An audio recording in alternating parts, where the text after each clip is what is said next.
This is the Troll Patrol, live with Justin Freakin. Welcome to a very special edition of the Troll Patrol Live. On an hour early. I got some Trump for you. Don't worry. We'll get there. I guess that's what we'll do as we are awaiting our time on the panel with WHICK TV.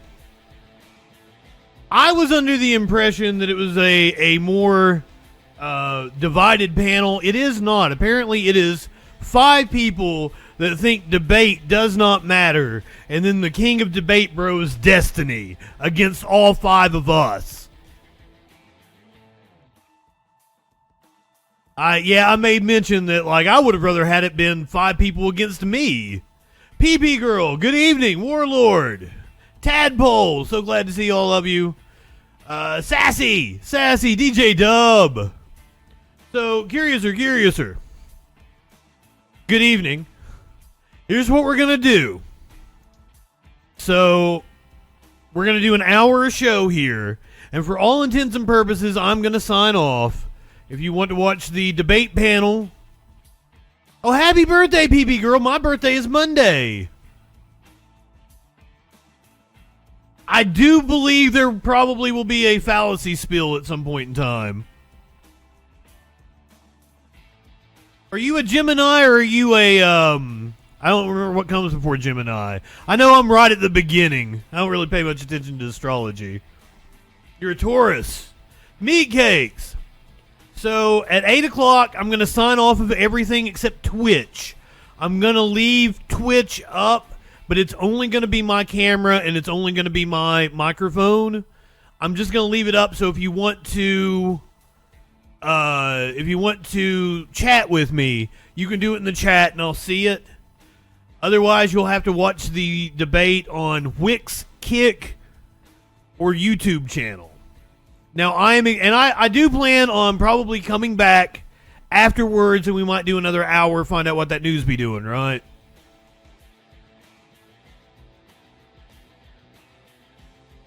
Then, if you are listening to this or watching it on YouTube or Odyssey or listening to it on the podcast, no worries. I'm going to go back. I'm going to download WHICK's stream. And I'm going to stitch it in, so it's just going to be one seamless show for you. So if you're listening to this here in a few hours and not live, show is not going to be interrupted. You're going to see the whole debate. That's what I came up with. And the reason why is because if I had done it any other way, I thought about simulcasting on Kick and YouTube. Now, we can't be on Twitch because of Destiny. Destiny is banned. This is my first ever encounter with Destiny. I've been calling WHICK a Destiny dick rider for weeks, months, and he actually just popped up, was like, hey, come on the panel tomorrow, we got a spot for you. I'm like, fuck yeah, I'll tell Destiny he's a dumb fuck. So that's how this all came about. But I don't really want to, shortchange you guys on, content. So we'll do a little hour here, we'll do a little hour afterwards. I don't know what meme I should use. I didn't get a chance to select my meme yet. I got some good ones. Just in case anybody perhaps watched, it's not 4th of July yet. We've still got a couple months. It's Memorial Day weekend, motherfucker. If anybody watched AEW last night, the memes have been hilarious. I'm not high enough. That's what Warlord. Is it a joke that you guys are going to have your election where Rishi Sunak is going to get fucking slaughtered? You're going to have your election on July the 4th? You're going to be over here eating hot dogs and setting off fireworks? And you guys are going to get an election going on?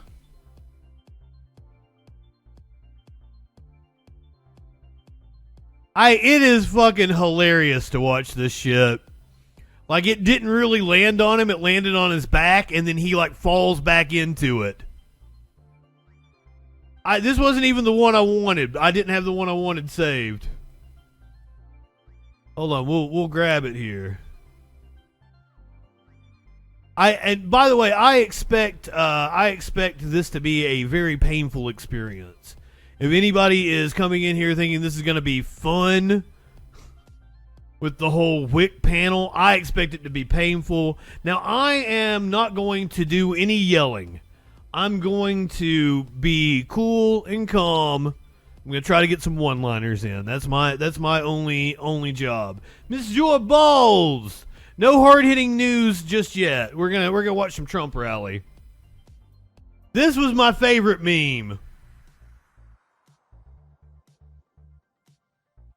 Yes, I will be on WHICK TV's Destiny versus the World panel here in about 55 minutes, and I am nowhere near high enough for this shit.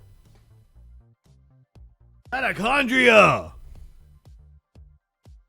This was my favorite meme from the AEW blood splatter fucking shit they did last night.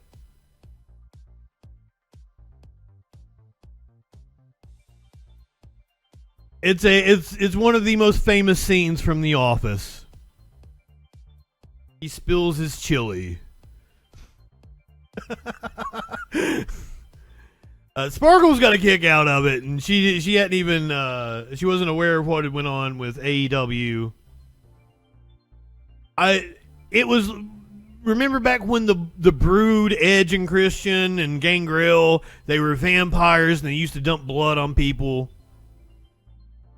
It was Edge that did this to Malachi Black last night. So it was like a throwback to something he did 25 years ago. This is probably like 99 when they did that. That is the reason why blood was dropped on Malachi Black. They have a barbed wire steel cage match this weekend, which, thank you to the universe. I got all kinds of wrestling this weekend for my birthday. I've got a new South Park special drops tomorrow for my birthday. I'm really liking this. The universe taking good care of me. And of course, we're going to watch classic TV shows on Monday here on stream. We'll do like an hour of news on Memorial Day. Then we'll flip. I've even got it set up now. Thank you, Mitochondria. I've even got it set up now to where we can flip. Oh shit! I can dim. I can flip, and I've got the fun time set up over here. This is what I'm gonna be using for the stream. And back to the Troll Patrol. That motherfucker took like 3 hours to export last night, and I was up until like 4 or 5 in the morning waiting on it. It was like, I can't do it tomorrow. I'm gonna have work to do, so I'm gonna need my computer. I can't have it like down for hours while that exports, so I had to do it last night. Alright, so once again, we're going to basically sign off on everything at 8 o'clock. I'll be up on Twitch so you guys can chat me. We will be on WHICK TV's Destiny versus the World panel. It's apparently going to be me and 4 other people, non-smokers there.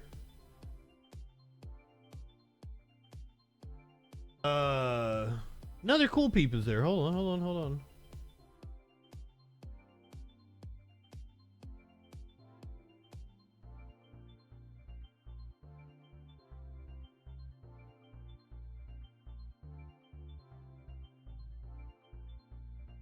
I thought about telling producer Dave that he should take my spot. Ancom Psycom is going to be there. Origin of Logos. I don't know Origin, but they seem cool just from our like backstage chat. And then this is going to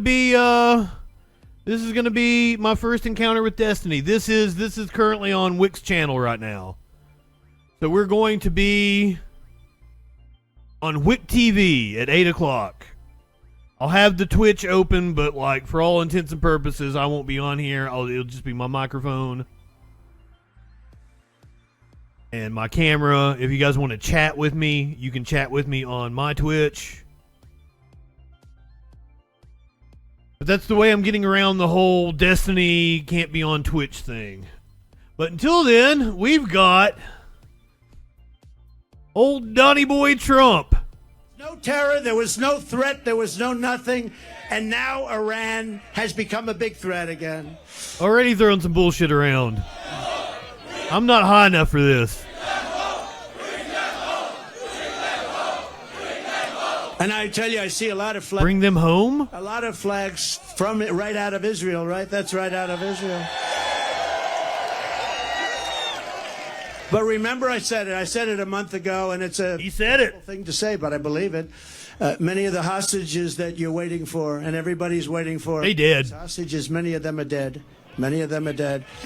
And it's He's spitting facts. a horrible thing, but many of those hostages are dead, and that's why when you see these Your negotiations family's dead. Vote for me. not getting back, they're saying, "Man, we could make a good deal, but these people are no longer alive." When I saw the way they were treated, when I saw the way they were thrown into the cars and how horribly they were treated, there's no way that those hostages, and some will be alive, but many of those hostages are dead. It's a very serious, horrible thing. It would have We tuned in just in the time. election weren't rigged. It would have never happened if I were your president. They would have never done it.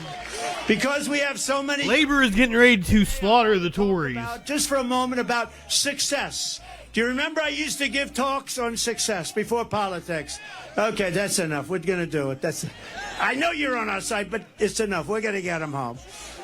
Did you tell them about your success when you were in bankruptcy court? We used to give talks on success for the learning addicts and for others, and I used to do that before politics, and maybe it's one of the reasons I went in.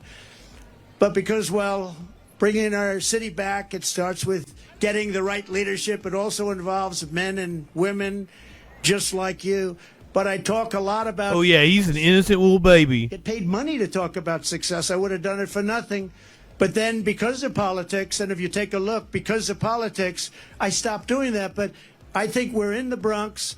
We have young people, people that aspire to success. And I just wanted to know, I'm so tired of politics. Can we devote 6 minutes to success? I got Phil one. He's tired of politics. So, for all of you young people, I think it's, look, I've been through You guys think you can go 6 minutes? success. I've had it in entertainment. I've had it in business. I've had it in politics. I ran for office. What office did you run for? President. How'd you do? I won. We'll see if you can do 6 minutes. I won twice. We did much better the second time. So, we got millions more votes the second time. But it doesn't compare to this time. There is so much more. We had tremendous enthusiasm. Tremendous. I don't call her crooked Hillary anymore. I call her beautiful Hillary. This has all been politics. He didn't make it a I minute. don't like using it for two people. But we had tremendous enthusiasm in 2016. We had unbelievable more enthusiasm. I put up the clock and he Because we did fucking such a good job. In fact, one of the big problems in 2016 didn't make it 30 was seconds. the border. I fixed it so good that I couldn't talk about it in 2020. I kept saying to my people, I want to talk about the wall. I want to talk about the great job I did on immigration. You mean the scam? From coming in. They said, sir, nobody cares. You I'm already getting ready to pack a bong. terrible thing. You fix it, you can't talk about it.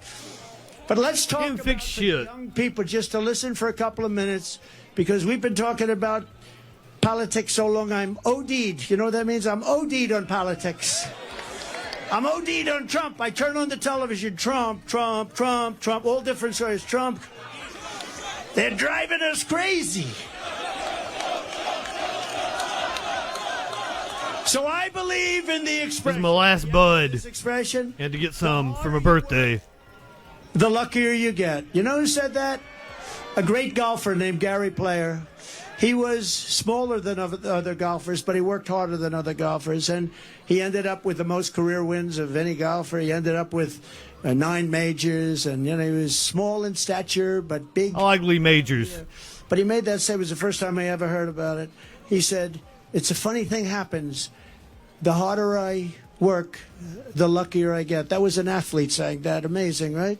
It's the first time I heard it. Probably been said by others, but it's true. Plenty of times. If you didn't work really hard, there is very little chance that I would be standing here right now. Another Lee Majors probably didn't even say it. He probably got it off one of those inspirational posters wonderful with a cat. I'm lucky. You got to be lucky. Got to get great parents. If you're going to spend your life working really hard, you have to love it. You have to pick something that you really enjoy. Sometimes your parents will say, don't do that. But you got to a little bit, in that case, you got to follow your own way. You got to love it. Ideally, you're going to love something where there's I know that, Trump. Some things you love, but it's not going to do you so good. So ideally, fall in love with something that's good. Some people go into a business where it's a very hard business. If you can go into a business that's an easier business and do well. But I see it all the time. Somebody has every ingredient for success. Smart, brilliant, everything's good. But they're in a business where you hit your head on the wall. It's a very tough business. Try finding something where it's a great business with a great future. Find something you can scam people My with. father taught me about construction.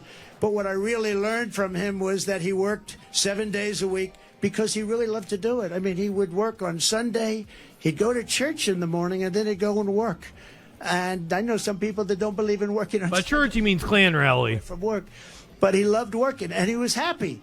He was married for a long time. That's one thing I'm not going to top him on. He was married. He was married for a long time, decades and decades. I said, Pop, I'm not going to... Plenty of divorce coming up. But because his work made him happy, but he was happy when he worked, and he was successful, and he knew what he was doing. He'd build a house on one side of the street. Somebody else would build a house I am on the happy, other side of the street. feeling glad. He'd build his house faster, better, cheaper, and he'd sell He it. built back better. The other guy He's built been, the house Josephus, he's been rambling. longer, couldn't sell it. My father would go buy the house for... He said he wanted to talk about success instead of politics, but he didn't make it very long. And you know, in the old days, a long time ago, John, good evening. was a professor at MIT. My Everybody get high? father, younger than my father. My father put him to school. He went to MIT, a very brilliant guy, Professor John Trump, the longest-serving professor in the history of MIT, 41 years, I believe. Dr. John Trump. My father used to tell me I used to go crazy. Your uncle was always getting degrees. I had to keep building for your uncle to get him through college. He was always up there getting degrees. But he was at MIT for 41 years, a brilliant guy. He used to talk to me about nuclear because he was a nuclear genius. He said it right. The genius said about everything else. Oh, those little hands. Someday there'll be a time when a small package carried by hand can blow up an entire city. And I said, no way, Uncle John, that's never going to happen, Uncle John. Guess what? He was right a long time ago that he said it. But my father would price a house. He's all over the place. I love it. Price in those days, Dad. Big Stefan. Everything. Welcome in, my Sell a friend. house for $3,999 Joe Biden. $99.99. And that one penny made the difference between selling it and not. 1 penny. If I made it $4,000, Ivermectin, Z-Pack, and more. $3,999.99. And he sold houses, and guys wouldn't sell them. But he used to tell me that 1 penny. They're good for pandemics and tick bites, Psychologically. pneumonia and parasites. For $3,000, not $4,000. It's sort of like getting an 89. Oh, God, am I going to get banned from YouTube for saying that shit? An A, and an 89 1 point is a B plus. Another lesson when time. For the brain worms. Sometimes that's when you perform the best. You have to learn that about yourself. You have to learn it about yourself. Are you okay? Are you guys okay? We're fools? Oh. Okay, take your time. Yeah. Take your time. Question marks. Doctor, please. Doctor in the house. Thank you. Are you okay? Ketamine's good as I understand it. Pooty Rudy. John, we've been watching for maybe 15 minutes, and he has been all over the fucking place. When we first came in, he was telling everybody that all the Israeli hostages are dead. Your family, they're dead. I've been saying it for weeks, they're dead. What is this?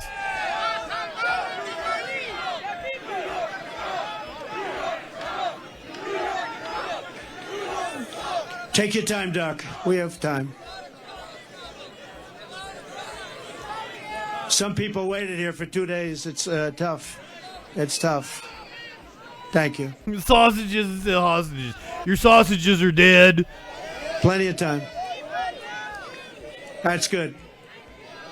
We don't have plenty of time. I'm going to be on a panel with WHICK and Destiny. Water. In 40 minutes. Water.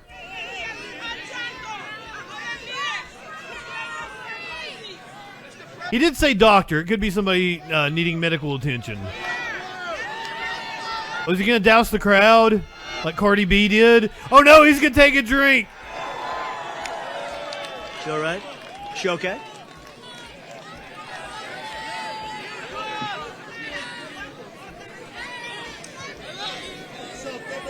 Yes, I will be on with Destiny in 40 minutes. Is apparently me and 4 other people against Destiny. I expect it to be painful and a train wreck. Okay. Thank you. Plenty of time. My pillow guy. I was on crack. Right.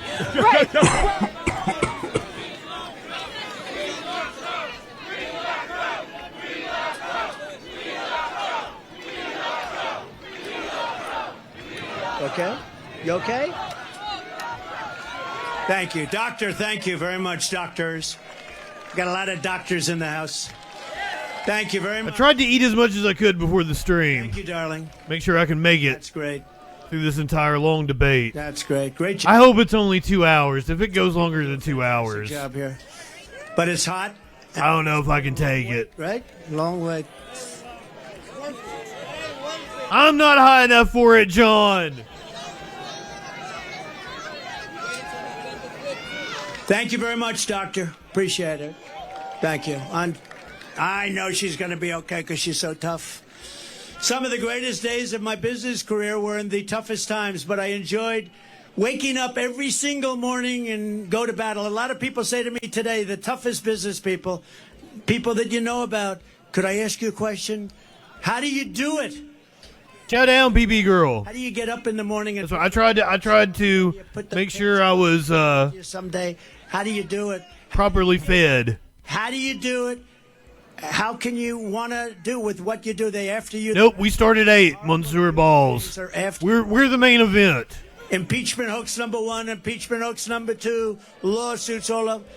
And they're doing it to injure the political opponent of an incompetent candidate because he can't run fairly and squarely.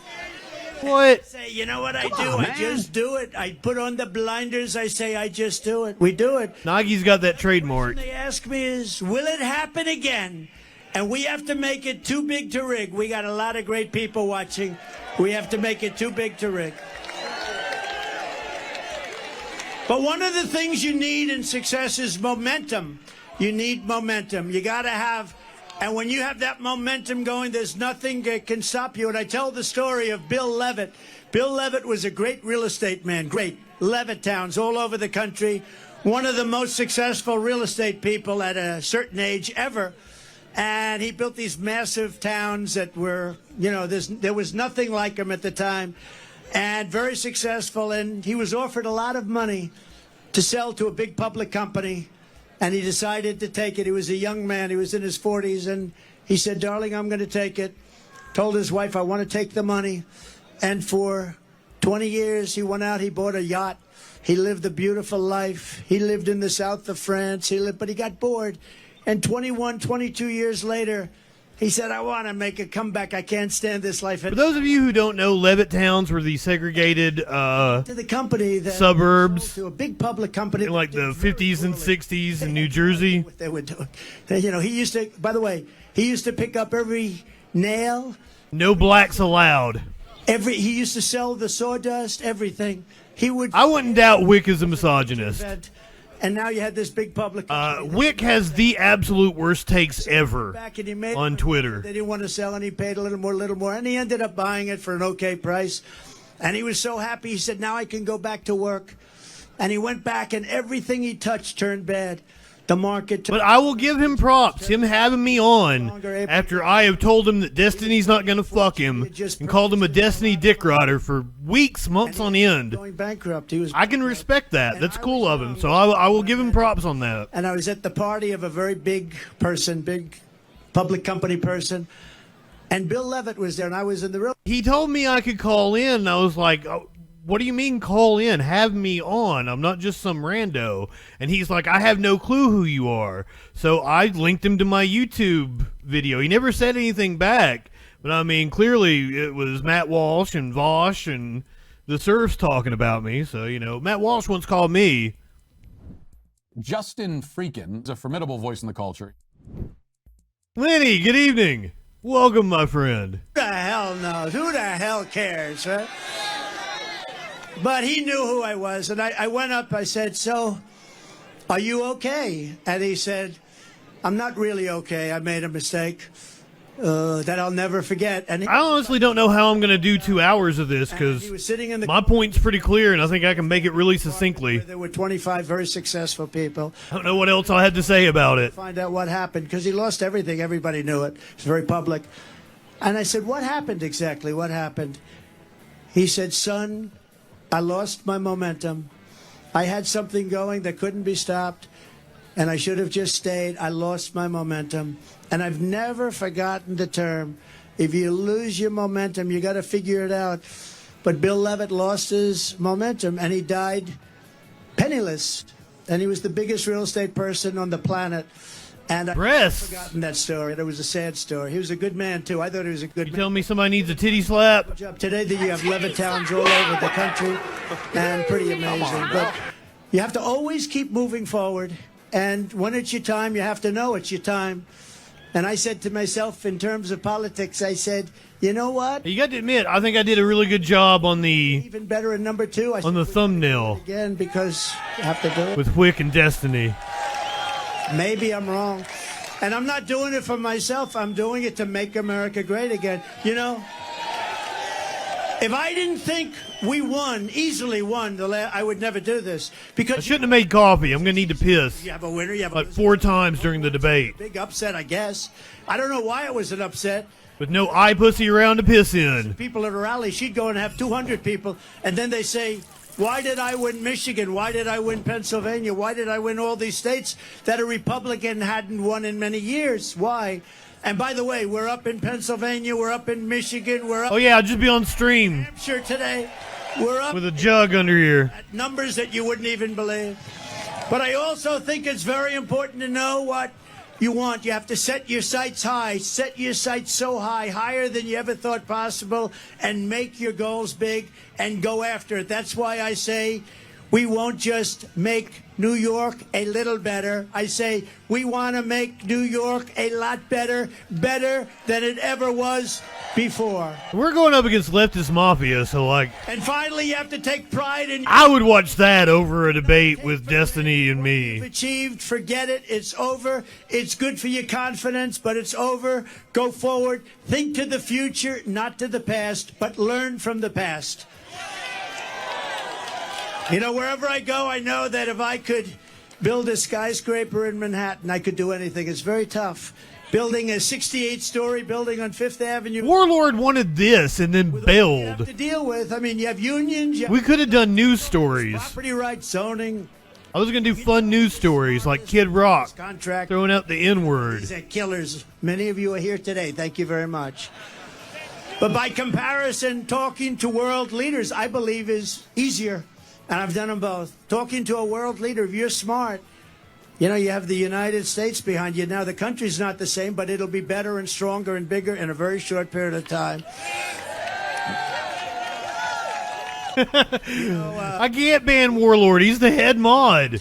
He's got the ban power over everybody else. Republican Party. But the biggest thing, I think, and I really mean this, and it's happening more and more, and I see it all the time, because really you have to be the party of common sense as opposed to the Democrat Party. He does run this channel, and I don't even know how. And that's what it is.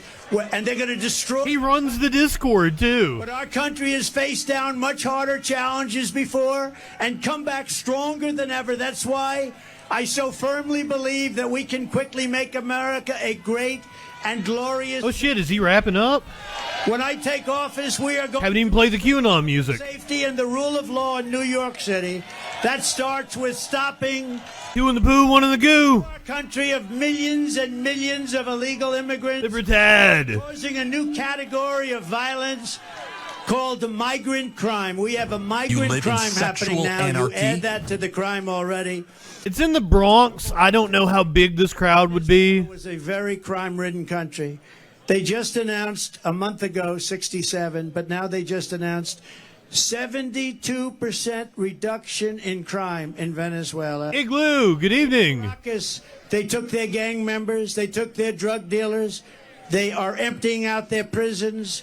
They're taking everybody that's a problem, and they're I would assume there's a couple of thousand at least. dumping ground. I mean, it's Trump. He's going to draw a crowd. Countries are doing that. I would say eventually all countries would be doing that. If I headed up Honduras, if I headed up any one of the countries that are neighboring or not neighboring, and we're not talking about. Can we please send him to Honduras? We're talking about countries from Africa. The other day, 22. Think of it. 22 people from the Congo. Where do you live? Can we send him to the Congo? In jail. We don't want to tell you. They're now living happily. They come from Africa. They come from Asia. They come from all over the world. They come from the Middle East. Yemen. We're bombing Yemen. Here we go with the bombs again. No, it's the merits of debate. And people- I'm going to be debating destiny on the merits of debate. China. And if you look at these people, did you see them? They are physically fit. They're 19 to 25. Almost everyone is a male. And they look like fighting age. I think they're building an army. They had 29,000 people over the last. But I mean, I don't know that much about Destiny, so like the main clip I know of Destiny was him talking about Gaza. Interesting. Did you see them? Yes, debate. I'm going on to debate how debate is useless. Gas-fired stoves. I mean, this is not like an illegal immigrant. This is. They're building something. They have something in mind. Online debate. I want to be very clear on that. They respected your president. They respected our country. Online debate is useless. And we're not gonna- Debate bros are a cancer on society. That is my position. And take our city away from us and take our country away from us. It's not going to happen. I did formal debate in high school and college, though. But that's completely different. People, seriously, who would let people come from prisons and jails, from mental institutions? They cannot stay. We will immediately begin the largest criminal deportation operation in our country's history. Oh, that's my point. It's all to Is promote himself. by no country. No country can sustain this. Make a fool of himself like a dancing monkey.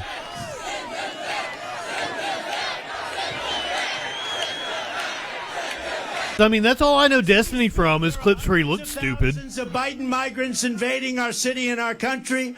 We no longer have border states like Texas and Arizona. All states, including New York, are your border state. The people are pouring through Texas. Get your ivermectin Z-Pack. Arizona. They're pouring through every state. Every state is now a border state. Every Use state is now promo code Make America Great Again. Oh, I'm sorry. to 17 You get it at MakeAmericaGreatAgain.com. Save 15%. that are going to help us. Promo code We want RSBN. to be respectful. They're coming from so many places we don't have any idea. In many cases, You just said Asia, Africa, Europe. that people don't even know about. We have languages where there's nobody in our country that speaks these languages. What? From places we have no idea. I am what's happening certain with our country. there is nobody coming from a country that there's no one here that already speaks the language. Schools, hospitals, parks, and public research. Fuzzy. Frankly, we're lucky to get this big park. I don't know how the hell we did it. It must be New York's finest. I don't know how we did it. Show us that crowd. Call it the Biden migrant invasion, and it's wrong. It's Who does? And the vast majority of New Yorkers agree with me that this is unacceptable. It's unacceptable. Unacceptable. We must Unacceptable. We must stop it immediately. And you know, for the people coming up, it's also unacceptable. Venus. They come up in what's called caravans. The women are treated horribly. They're being raped at levels that nobody's ever seen before. Nobody wants to talk about it. The fake What? report that, oh, it's so terrible what he said. But it's fact. It's fact. The people are Sir, you are a rapist. 100 degrees, and then it's freezing. They're coming through snake-infested areas. It's a hell of a journey, and so many people are dying coming up. If we told them, please do not come up, you're not going to come in. Like Harris did that. for a long period of time, they wouldn't come.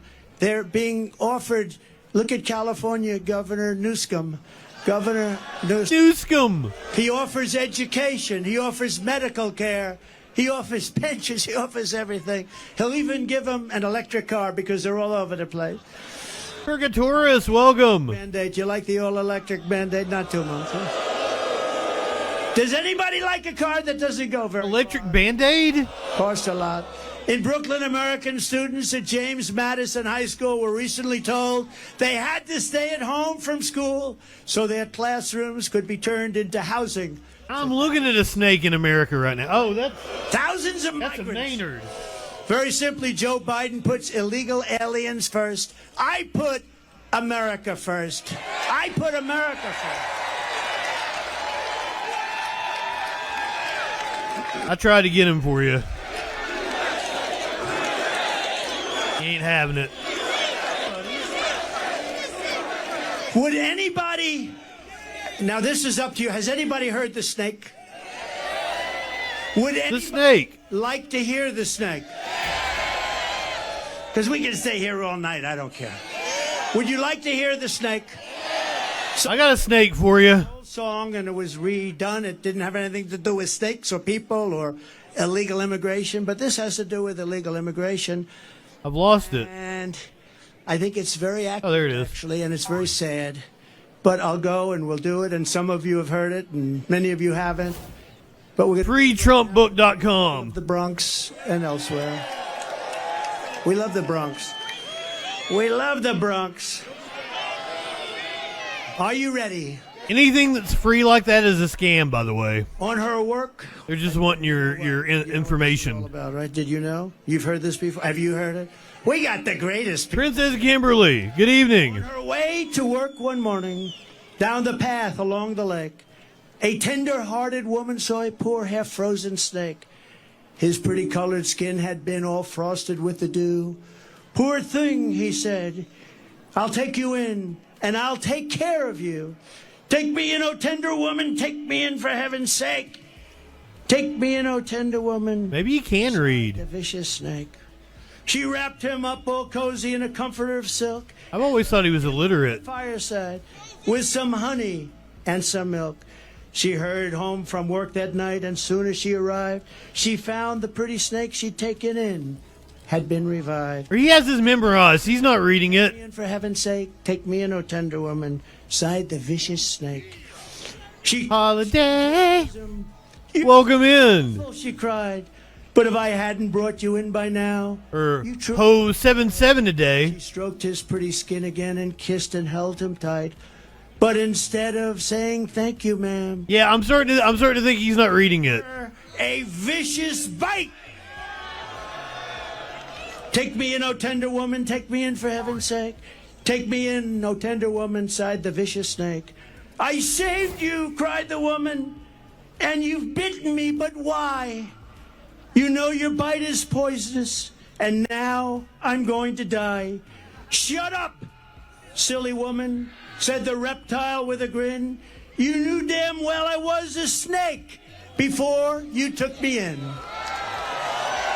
There is not a more apt poem to describe Donald Trump From prisons, when we allow and Trump supporters. insane asylums and mental institutions, which are being emptied out all over the world. You know, their prison populations are going way down. You know why? Because they're being dumped into the United States. When we are allowing Fire, welcome. Krell, good evening. remember the snake. Remember the snake. Because you're going to get bitten like you never got bitten before, and you need a new president, and you have to get rid of this person who is not a smart person, not a respected person, and doesn't have a clue what the hell is happening. It really is projection. It's all projection with right wingers. On day one, I will seal the border, and I will stop the invasion of our country. Very sadly, In recent years, Yeah, he left out the part about being tired of these motherfucking snakes pro-crime on this policy, goddamn virtually plane. everyone, Republican, Democrat, Independent, everyone, you all know it's a disaster. You know the names of these lunatic policies. No cash bail. Somebody kills somebody. Go out. No bail. Don't worry. No, that doesn't happen, you lying sack of shit. Our great police. Defund the police. Sanctuary. ACAB, motherfuckers. Violent repeat offenders from jail. Joe Biden supports all of this insanity and much more, but millions of people across New York know it's crazy. There is no way when you watch this guy get off an airplane, he doesn't even have to talk. When he falls out of a helicopter, he's got 3 little stairs. It's not that hard. You got 2 railings. You don't fall out of helicopters. You don't fall upstairs. He falls up. He has more trouble going up than he does coming down. That's a little sick. But you're just not going to vote for him. You just we got to win. If we just win the state, it just puts it right. It's such a big state. You are not going to win New York.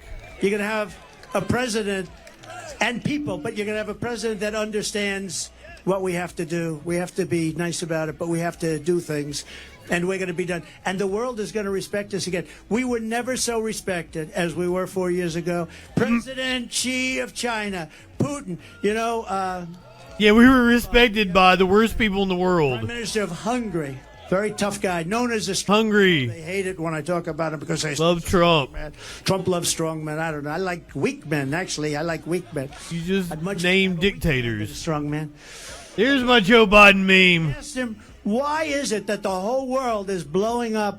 He said, one simple reason: Trump is not president in the United States. He said, you put Trump back as president and the whole world is going to get better, because they were afraid of Trump. They couldn't figure Trump out. Trump was a rather difficult person. You heard it here. Putin Afraid. I don't use it.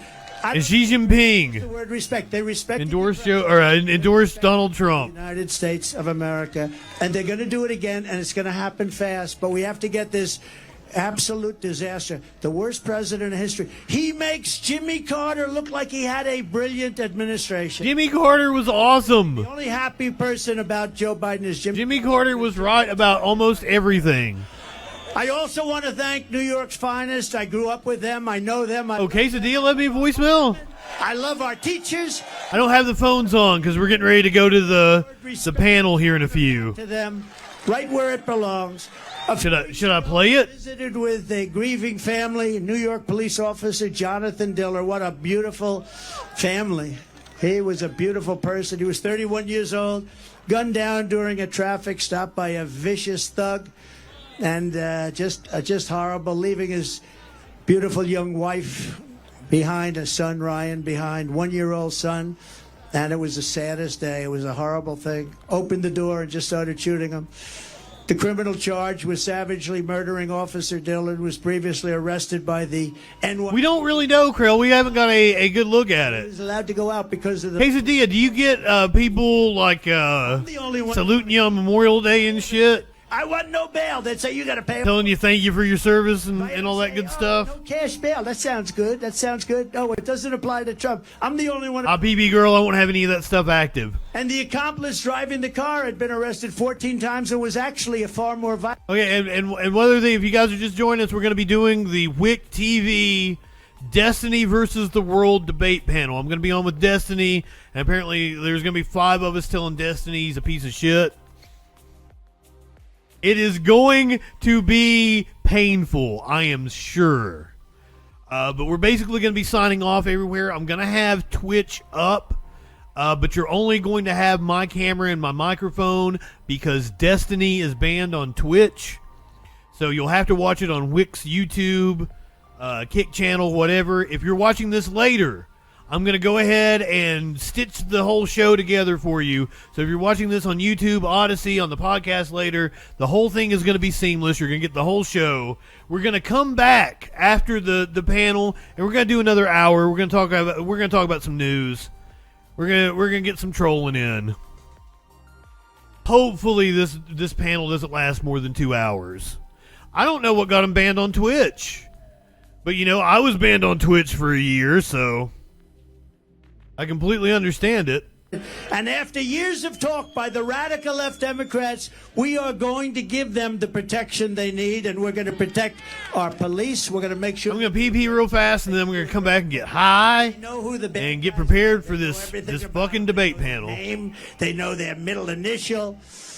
We're going to insist that if a violent criminal murders a police officer, they receive the death penalty. It's going to be quick.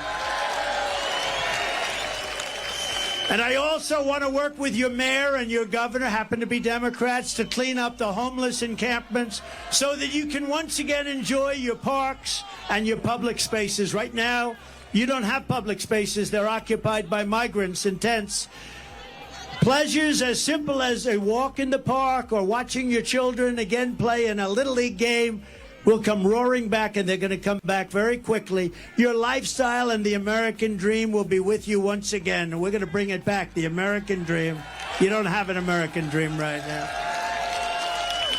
You will be proud, and your children and your country will be even prouder of you. Ouch. Years ago, people with severe mental illness Fox, were good evening. institutions, and then We're going on the WHICK TV Destiny versus the World panel at 8. they dumped all of them into the streets because they said those institutions were too expensive to run. So now they live on our streets, and that's what we have. I will hook you. It's the WHICK TV. I don't know if he's going to go off on the debate that he's on and come on another one. I looked earlier, and he did not have To live. an event set for it. Local leaders, Democrats, pretty much all, and move the severely mentally ill off your streets and back into a place where they can get help and the help that they desperately need. I want to recognize I doubt I'm going to lose anything tonight. some really great people here. I'm pretty confident in myself. Congressmen all over the place. But I just can't mention you today. You're never going to speak to me, but would anybody like to hear these congressmen's names on it? No, nobody wants to hear it. But I do have to mention a few people. We're truly honored to be joined by a man who is a Democrat and a former member of the New York City Council, and he's been a friend of mine, and he helped me very much with the Ferry Point project and getting it working, and did a real... I think it's still on that stream. Diaz Sr. Come on up, Ruben. Good.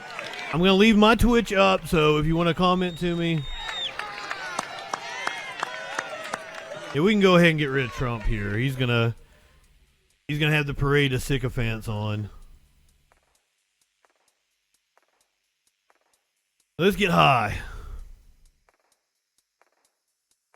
Yeah, Destiny is banned on Twitch. That is why I will my Twitch is going to be up, but it's just going to be my camera and my microphone. So you can chat with me on Twitch, and it'll just be us seeing the chat. You'll have to watch the full panel on WHICK's channel. I had thought about simulcasting on Kick and YouTube, but then I wouldn't have my drops, and I want to get at least a Dan Crenshaw in.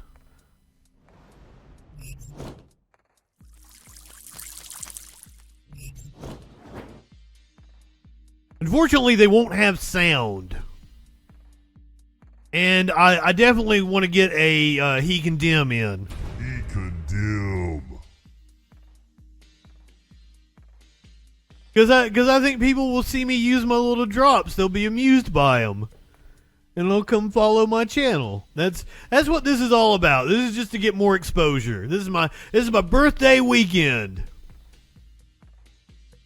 Got a lot of shit going for me this birthday weekend.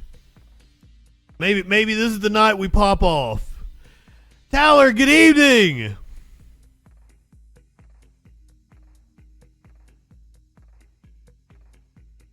My friend, somebody shout Tyler out.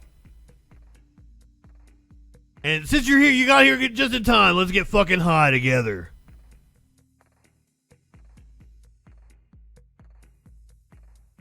My birthday is Monday. We're going to do a birthday stream on Monday.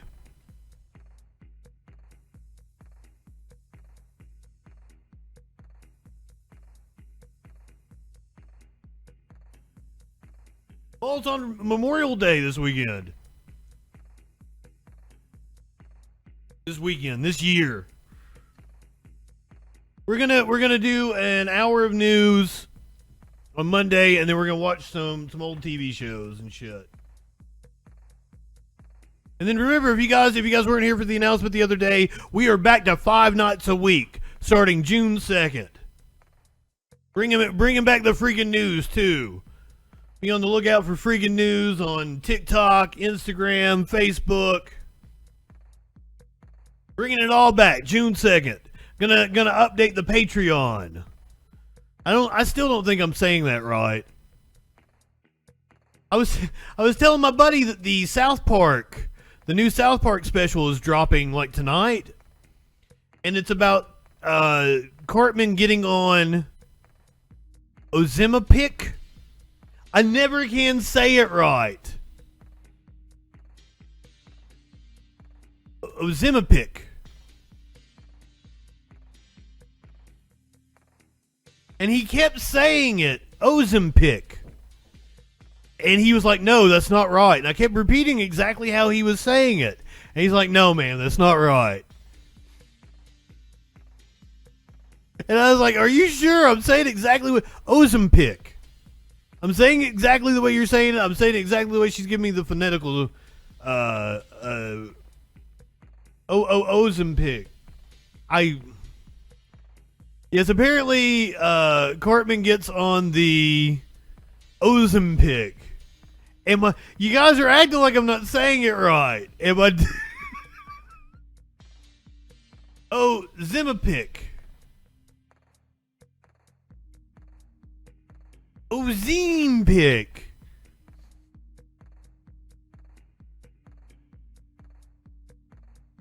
Ma'am, you know for a fact I don't watch commercials. You know for a fact I don't watch commercials. We're like 9 minutes away from the panel. I don't even have the phone up. You actually want to call in? He just wants to say one word.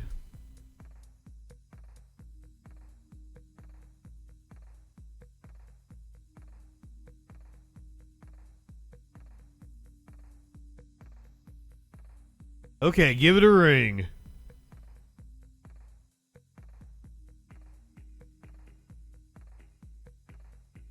Are the commercials already playing? I was gonna hit them here in like a minute.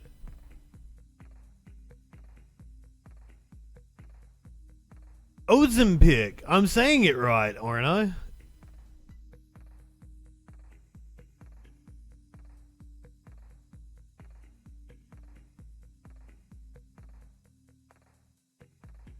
What'd you call me, Purgatorus?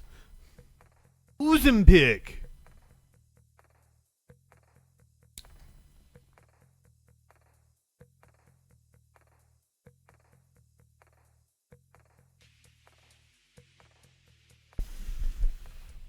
I am horrible at pronouncing things.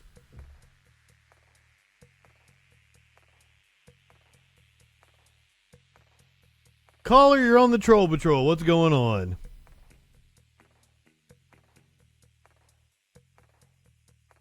What the? Are you there? Oh, hold on. Nobody can hear you yet. I don't have it hooked up right. Oh shit. I still don't have it right. Okay. Ozempic. Ozempic. Ozempic. I am doing Ozempic. I'm saying exactly what you just said.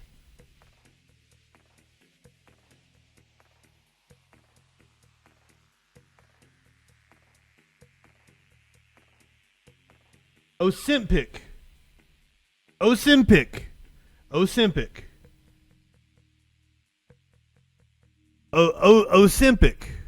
Is that what you just said? I fucked it up. Are you there? I'm here.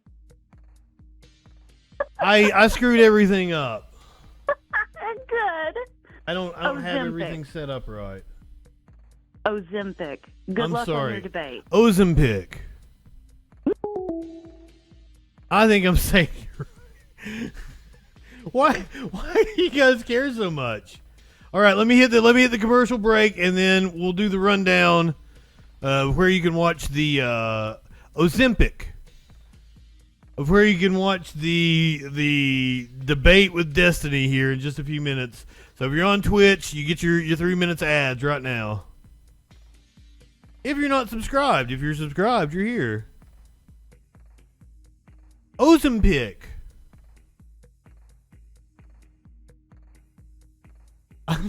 I'm gonna have to. I don't remember. Okay, so I reformatted my computer last week, and it fucked my audio settings. So I don't even remember what the settings are for the phone. So sorry that you couldn't hear Curiouser. She actually has a very cute voice. I don't want to watch an ad. I hate commercials. I go out of my way to pirate everything, so I don't watch commercials. And here you are, like, watch a commercial for this. I think the pharmaceutical industry is evil.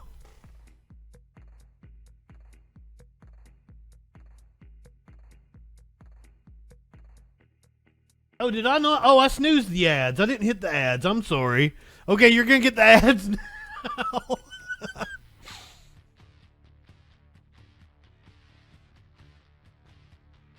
Trump's still going on.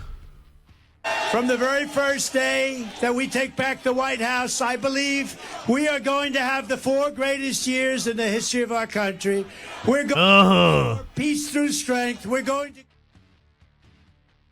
I guess I should probably be like getting ready for the whole WHICK panel, shouldn't I? Hold on, we're gonna switch to. I'll still be able to see you guys in your comments. Well, I guess I should wait until everybody gets back from commercial, but then it's gonna be like right up against the time. Damn it! I'll be able to see your comments if you're on my Twitch. My Twitch is still gonna be going. We're gonna say goodbye to YouTube right now.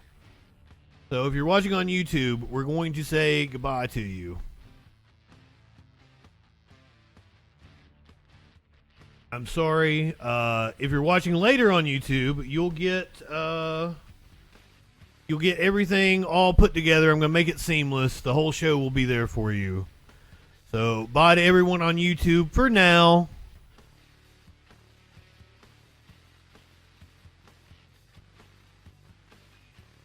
Let me give you the WHICK TV link for where we'll be on YouTube. It's the WHICK TV Kick channel. Don't make me go and grab a link for that. I'm going to ask them how they say Ozempic. How do we even get on that subject?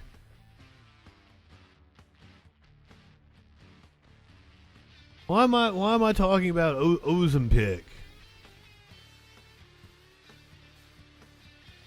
Oh yeah, Cartman. All right, here we go.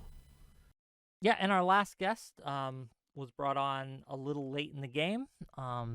He has very big issues with debate culture, and I thought, you know what? One more won't hurt.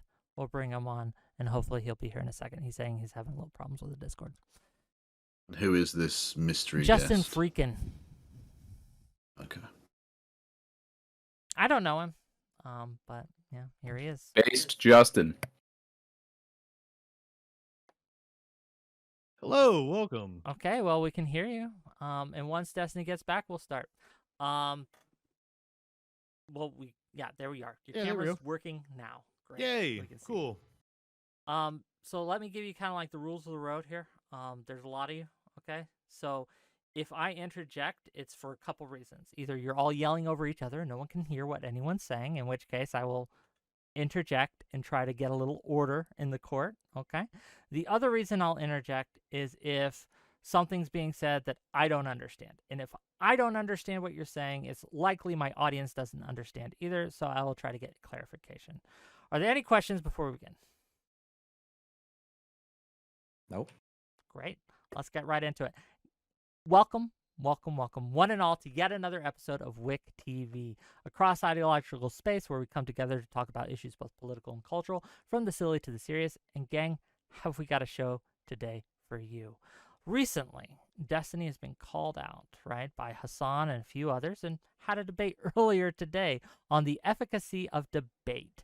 Does debating matter, right? How much stock should we put in to these online debates that we have, if any? Do they change minds? Do they influence policy? Or is it all just entertainment, right? Is it all just blood sports, just money, just grift? And we're going to be talking about that today, right? And I guess I'll just start, right? Just ask the question straight up. Do debates matter? Do debates influence people? What do we think? Go ahead. Wait. Not all at once, please. I mean, I guess I'm giving the affirmative. So, yeah, I think that they matter. I think they convince people to change their mind on things. But, I mean, it's a small part of a huge political process. Like, debates aren't the be-all and end-all. There's plenty of different parts of a huge political machine that can make people change their minds. This might mean documentaries. It might mean video essays. It might mean protests. It might mean politicians. Like, there's just a lot of different parts to changing somebody's mind politically about a thing. And I think debates are a part of that. Can you give me an example of one time when you feel that you have changed somebody's mind with your online debate? I mean, I've gotten, like, at this point, at least hundreds of emails of people saying, like, oh, like, I used to be a fan of XYZ person, but after listening to you have this conversation with them, I don't feel as strongly about this topic, or I don't follow this person anymore, or I've changed my mind on this issue. Like, so you feel that your job as a debater is to expose people then? That's a byproduct of what I do. I mean, the exposing would happen if they're really incorrect about something and can't defend the idea. Yeah. But you think you've ever been exposed? Insofar as I've had a debate where I wasn't fully informed or I didn't have, like, the correct idea. Yeah. Okay. Good. I mean, this is an open discussion, so please, like, I know we'll get warmed up. Come on, get more comfortable. Come on. Listen to your I would like to say that online political debates are mostly done by streamers who typically aren't really experts in any sort of field that would require, like, political discussions, because politics is a very intricate subject to tackle, as well as many social issues. And I think it's not very good for audiences or viewers if what they're getting is information from people who are just laymen, just like themselves. Whereas I think there should be better. If we're going to do panels like this in certain spheres, we have to be very meticulous in who we allow to come on to debate these very complex issues. So that's one of my issues with it. Why it doesn't really matter ultimately, because it's mostly laymen talking to other laymen, and so we don't have many experts on here. Well, that's my real problem with it. Is it's not just that I don't think it's particularly effective; it's that I sort of don't want it to be effective, because the people that engage in online discourse are not usually experts in the field. In fact, actually, they're largely fucking ignorant, loudmouth pricks who should really shut the fuck up about things they don't understand, myself included, on many occasions. The idea of people, and not just Destiny, but he is here, having a massive influence over political culture is slightly terrifying, given the slapdash way in which he approaches topics. Oh, agreed. Can you give us an example? Like, so, in your opinions, then, it's not the fact that these debates are happening, it's the fact that we are letting just anyone on to debate that may or may know nothing about it. Is that an accurate kind of representation of your guys' point here? Well, okay, as someone who did debate in college and high school, like, it's highly moderated, and there's somebody that, understands logical fallacies and doesn't let people get away with gish gallops or coming up with straw man arguments. And that's not a thing that exists online. Like, what's the guardrails in order to protect against, fallacious arguments that may sound good and win people over, especially if they themselves aren't well versed in critical thinking. They can be won over by just horrendous arguments. That is a I big think that's problem. true, but I think there's a big difference between, like, what, like, are debates effective? Do they change people's minds versus do people participate in debates in the best way? I mean, I think that there's definitely issues relating to how people do debates, but none of the topics brought up so far, none of this is unique to debates. Like, there are plenty of activist leaders that are wholly uneducated in a topic. There's politicians that make statements that are incredibly ignorant about particular social or economic issues. Like, lots of people, it's like philosophy. Like you don't have to have formal training in philosophy to be practicing it constantly. People do it all the time. You're always making like ethical judgments or deciding what's right or wrong or figuring out like who you believe in a particular thing. So I agree that there are problems with debate, but that's not really an argument against debate. That might be an argument with like the way that people engage with it. But whether you think people engage poorly or not, people are still doing it and people are still convinced by it. So you kind of are forced to engage with it. Of course, people are engaging in philosophy when they talk about these type of issues. But then, of course, there comes the issue with what was your name again? JustinFREAKIN? Yes. Yeah, it's like what you mentioned about how when you watch like actual scholars or academic types engage in debates when they do it in like moderated settings, they typically are pretty well versed in the areas they speak on. Whereas everyday people like us, all of us in here, when we're talking about these issues, we may not be as well versed in how philosophy necessarily works with epistemology, like how our methods, like, because we all have different epistemic frameworks. We all understand knowledge and how we can understand issues differently. But when we do this sort of thing of changing minds in this area, a lot of the people who watch these type of streams are people who just kind of want to see their favorite streamer just kind of get one up on the other people on basically empty rhetoric games that may not be even well argued. So that's Sure, but again, whether but you change nobody, someone's mind. If you people don't change watch someone's these, right? mind, oh, sorry, what? I was saying, but people don't watch these. Like, usually they tend to be incredibly dry, and sometimes over not like the most contentious issues, which I think is a huge problem. So, Well, that's an issue with people, I think. That's just Are an you on issue some with kind of how the speed? masses are. Destiny, like you're like doing your mouth thing like somebody who's on speed. I had a lisp when I was in school. This is the correction that I've made to my lisp. I've spoken Oh. like this for my entire life. Apology, I'm not that Yeah. familiar with you, to be honest with you. Anytime No. I see clips, it's like really you getting owned. Yeah, that's fine. Do you have like a mental handicap, or do you just sound retarded all the time when you make points? Oh, good Not one. familiar my with your friend. background either. So, I, Oh, I, I the serious condemn that. political discourse has started then. yeah, Okay. clearly. Okay. Okay. We accept all types here. So I guess. Oh, non-smoker, go ahead. Yeah, no, I figure I should probably say something instead of just sitting here. I mean, okay, my perspective is I work as a high school teacher, right? And I work in a facility where we deal with kids with mental health issues, right? So I'd say a decent amount of my job is involving both educating and persuading people.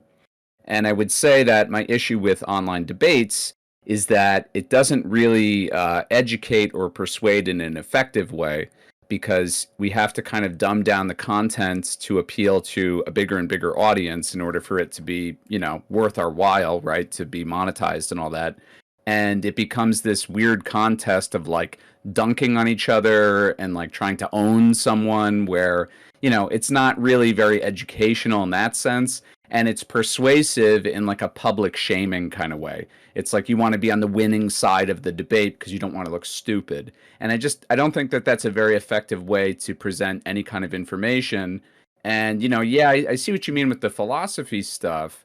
Like anybody can talk philosophy and all that, but we're talking about like sensitive contemporary political issues that really matter. And I think, facts and being accurate with your information is actually really fucking important. You don't want just anybody talking about that stuff in front of massive audiences. So yeah, I mean, I have a number of issues with it. That said, debates can be fun and you can learn surface level shit from them. But if we're being honest here, I mean, like, if it's going to be something that has mass appeal with this kind of, viewer base, like gamer type people who watch Twitch and shit like that, it's more about like dunking on each other and that kind of thing. That's true, but again, this isn't like this isn't a thing against debates. This is just like political discourse in general. Like people go, I mean, like Donald Trump was our last president, and he's one of his most popular things is known for giving stupid nicknames to political opponents. So I mean, like I agree. We all agree that's a problem, right? Like that's like a major dumbing down of the discourse that we all indicate is like a huge issue, and we don't. Yeah, like it's an issue, but the solution isn't to disengage from it. The solution is like to find ways to engage with it in a healthier, better way, rather than just saying like, oh, well, this thing is ineffective. It is effective. It's very effective. But then the next step should be, well, how do we engage with it in a responsible manner? Not like it's just. But how effective long term is it? Because any person who can be rhetoricked into a position can just be rhetoricked by someone equally good or better out of that. I feel like a lot of the people you're converting, for want of a better phrase, are just listless individuals who don't really believe anything and just listen to whoever tells the most convincing bullshit story to them, and then they'll go on to be convinced by Joe Rogan the next week or whatever, you know. I mean, Or your does it goal with is the most charisma. Yeah, your goal is to. I mean, your goal would be to be that person. If they have to follow somebody dumb, or if they have to follow somebody rather you than somebody dumb, right? I mean, when you go to the ballot box and you vote, nobody cares what your epistemic justification is for voting on a particular presidential candidate. The only thing that matters is who you My vote point for. isn't about epistemology or anything of the sort. It's that you're not really converting them.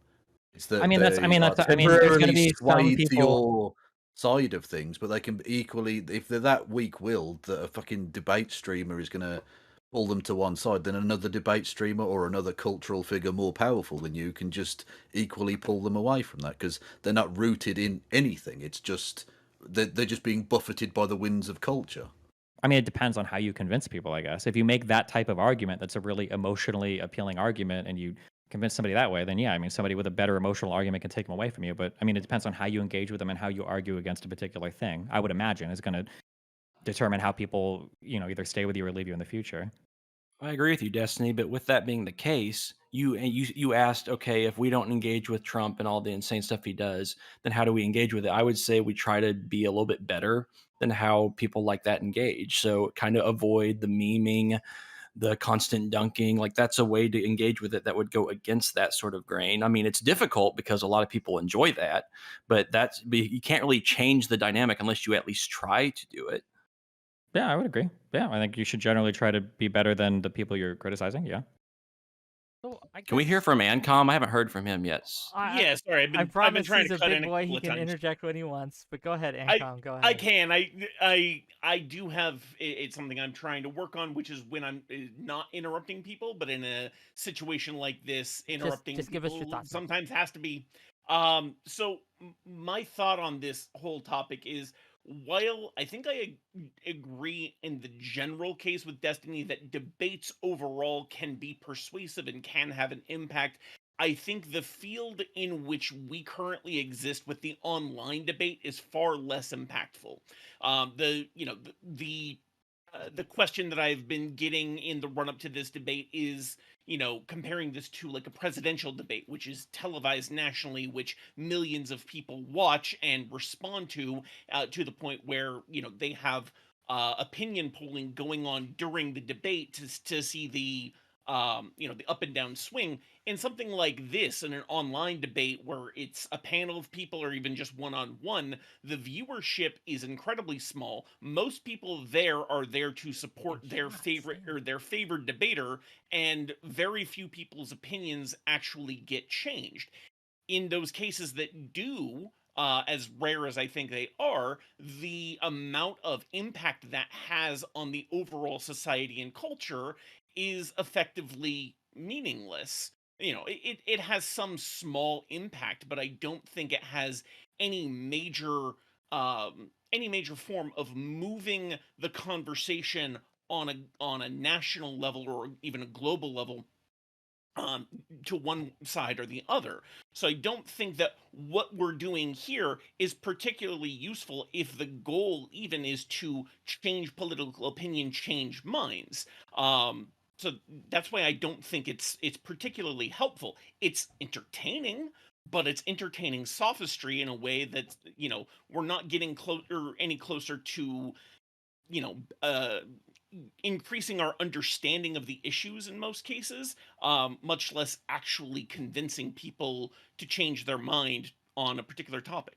I don't think that this isn't a criticism about debates. This is just a criticism about the size of the audience, right? Like if you've got a small audience, literally almost anything you do is going to be meaningless. If you do a donation drive for starving children with an audience size of 50, you're going to raise like $100. If you do it with a larger audience, you have a larger impact. This isn't really a critique of like debate in and of itself, just of like the audience size of a person that is doing debate.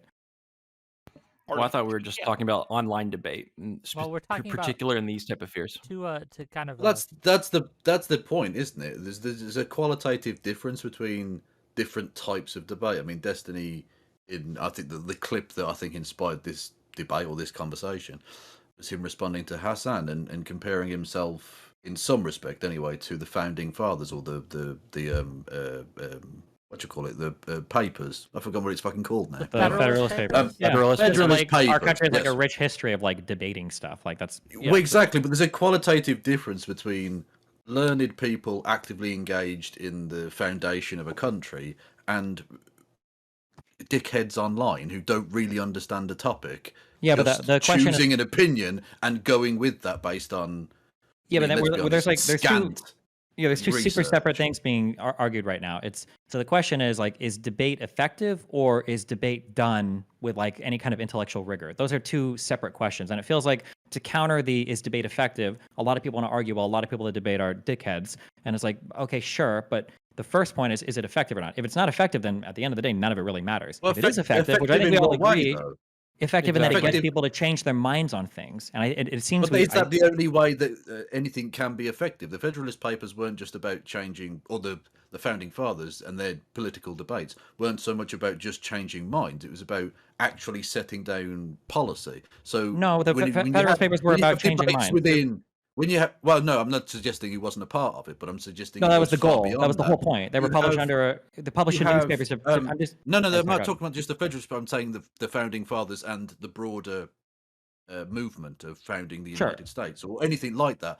The engagement with actual politics, the engagement with actual legislation and things like that is much more about having either an intellectual basis or some sort of legal basis for doing something, whereas online debate is about trying to convince someone with better rhetoric. And so I think it's much more worthwhile and much more effective in a genuine long-term lasting way to have an intellectual debate in, say, a university campus, and that university campus provides a presidential advisor that then goes on to actually impact a political decision that gets made or a piece of legislation, than arguing about whether being called a cracker is a problem. Yeah, I think the issue is that of what you described for politics, the latter is actually more important politically than the former. Like, you can have all of the intellectual rigor and all of the well-reasoned, rational stuff you want, but at the end of the day, the only thing that matters is how many people you convince. So you can stick the smart, like, if we're talking just like factual levels of information that Hillary Clinton possesses versus Donald Trump, it's not even close. Hillary Clinton knows more about every single facet of government, domestic, and international policy than Donald Trump, but it doesn't matter. Donald Trump won the election. At the end of the day, politics is about the power that you have to express your political beliefs, and part of that is, or really all of that, is convincing people to follow you. But he wasn't really the main factor in that. I think it doesn't matter what it doesn't matter what we echo chamber. It doesn't matter. Yeah, it doesn't matter what we say. Got him there. It wasn't intellectual rigor. It was rhetorical convincing. No, regardless if we say the media or I'm saying there are different ways in which success in debate is measured, and I don't think it should just be about, oh, well, some people are temporarily convinced of my position. Well, it's not just about that. So I guess I'll ask this to the debate deniers here, for lack of a better term. Is representation in media important? It depends on the representation and what is being represented, I would say. So representation like diversity. So making sure that you have black people, you have LGBT people in media. Does that matter? Are you just trying to get one of the panel members to use a certain word?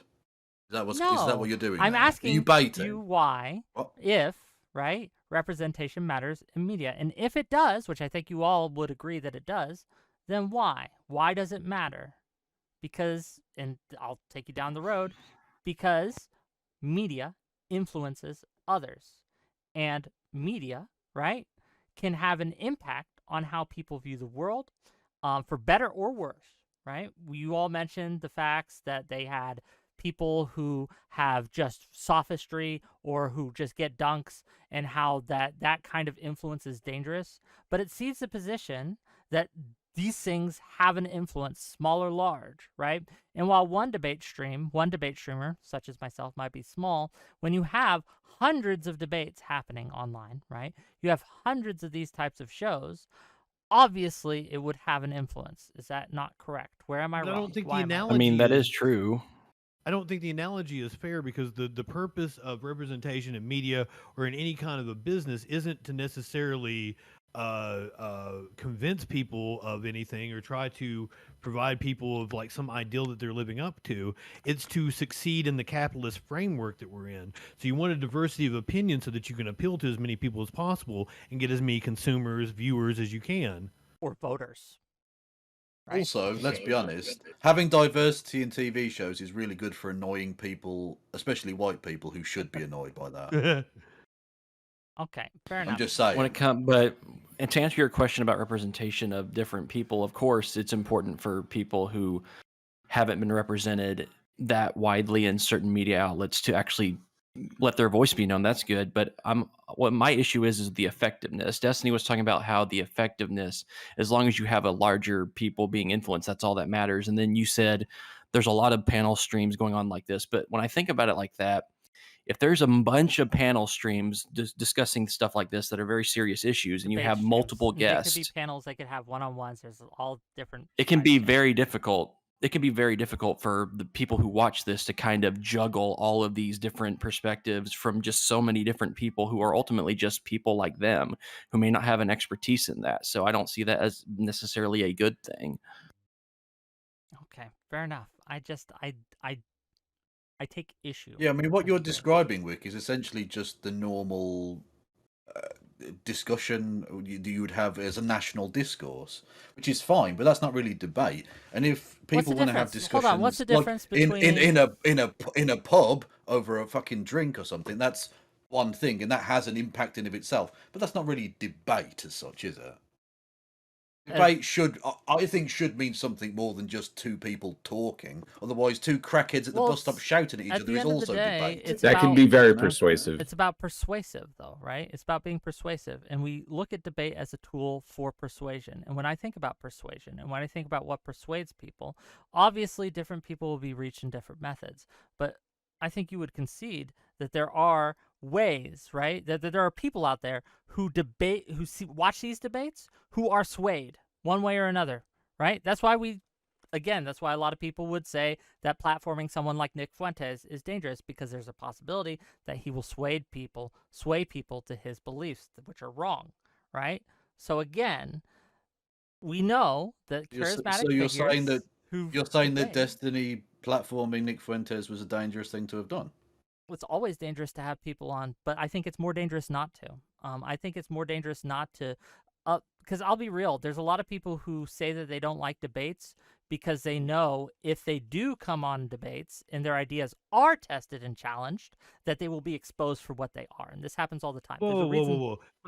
A lot of people that are engaging in those debates may not have ideas that are getting exposed, but just aren't as charismatic or able to employ rhetoric as well. That happens as well. Like, there's always a risk you will lose. No, I think that's predominantly what happens. You think no, I would say predominantly what happens is that people don't have the factual foundation. More often than not, that's the case. Because the people that typically argue that they can't engage in the rhetoric or whatever are usually only engaging in rhetoric. The pathos and ethos part, very rarely are they engaging in any form of like factual analysis that they don't feel comfortable bringing up in a conversation. That almost never happens. But it depends on what the facts are of any issue and where you're getting it from.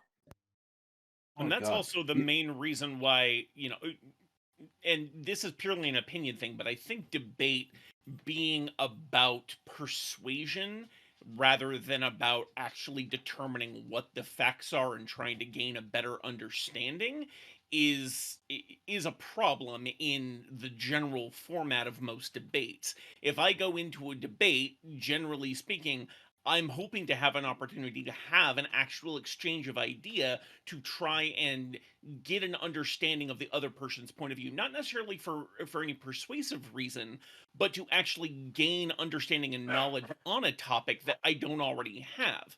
And I don't see that as being what most of these online debates are doing. Most of them are about who can dunk on who better, not about the actual substance of the ideas, the actual facts of the matter, and trying to get a better understanding of the world in general, which I think is what a lot of these debates should be. Now, again, that's an opinion on my part. I don't see the sophistry side of online debate as particularly useful, but if we can actually get into, proper philosophical discussions and actually, explore ideas, then my mind can be changed.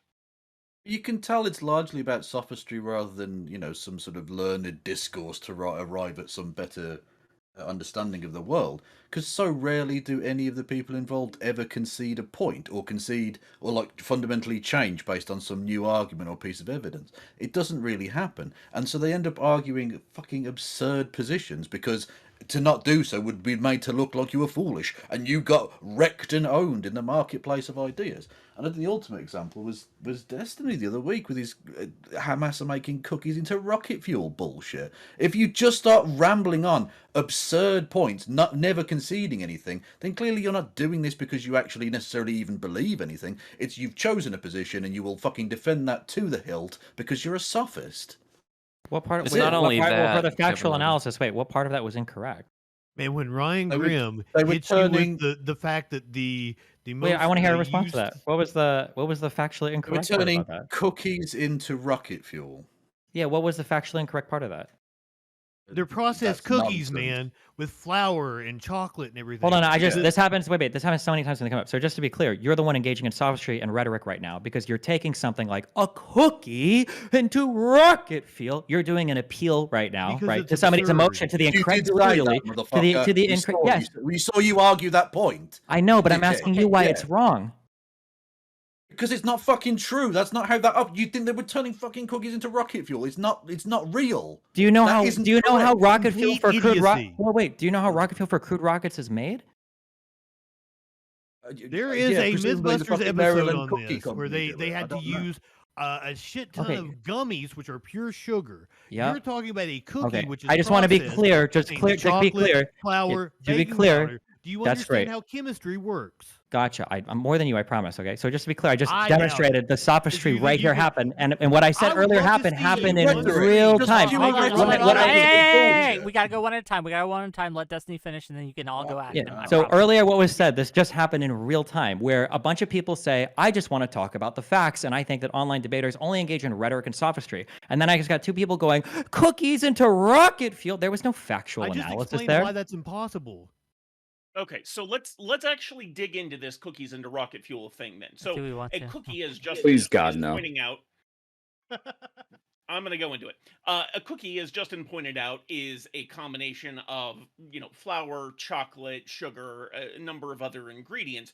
Turning that into rocket fuel is not likely to be very effective. Certainly, maybe possible, but if you want to have actual, proper rocket fuel, you're going to want to go from the raw ingredients, not a post-processed product like a cookie. So if you want to get the the carbohydrates for energy, the oxidizers, all of that shit together, getting it from a cookie is not going to be the most efficient way and is likely going to result in an incredibly poor product, as opposed to going to the raw ingredients to make a rocket fuel, various forms of high level combustion compounds, oxidizers, etc.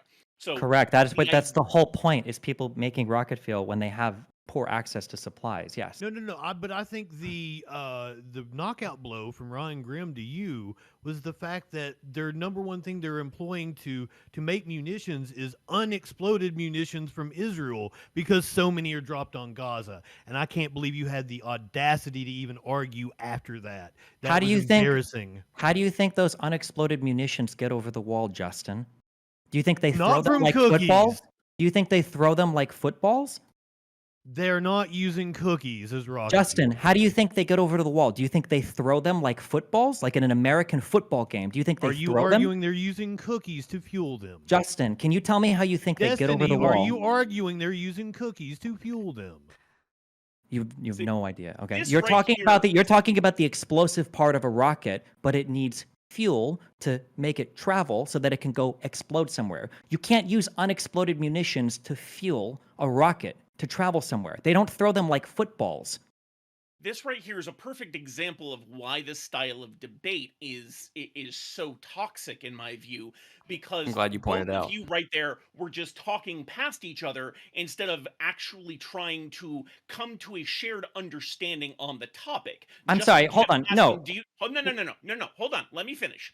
Justin keeps asking, do you think they're using cookies? Destiny keeps asking, do you think they're throwing them over the wall? Neither of you is actually trying to get to an understanding of, okay, how is the fuel being created to send these rockets back over the wall? No, it's just constantly yelling back and forth, and it's nonsense.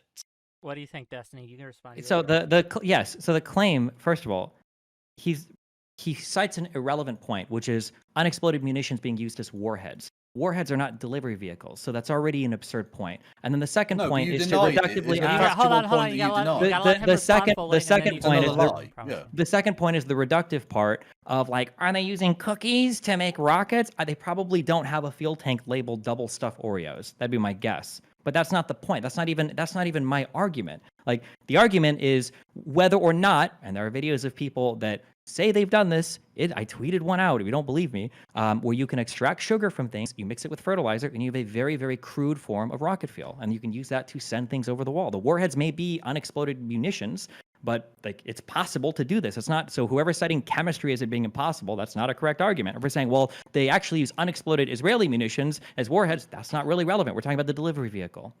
Then you should have pointed that out to them before they just went on that diatribe, and you guys just went in that back and forth. You should have just. I didn't even have nobody even asked it. There's no critical engagement with the topic. They already brought this up as something they're highly critical of without after accusing me of being a sophist without even having. Just got rhetoric. That's all this is. This is all this. Hold on. No. You're doing rhetoric. You haven't engaged in the factual analysis. He just wants to defend one position, and that's it. It doesn't matter at this point.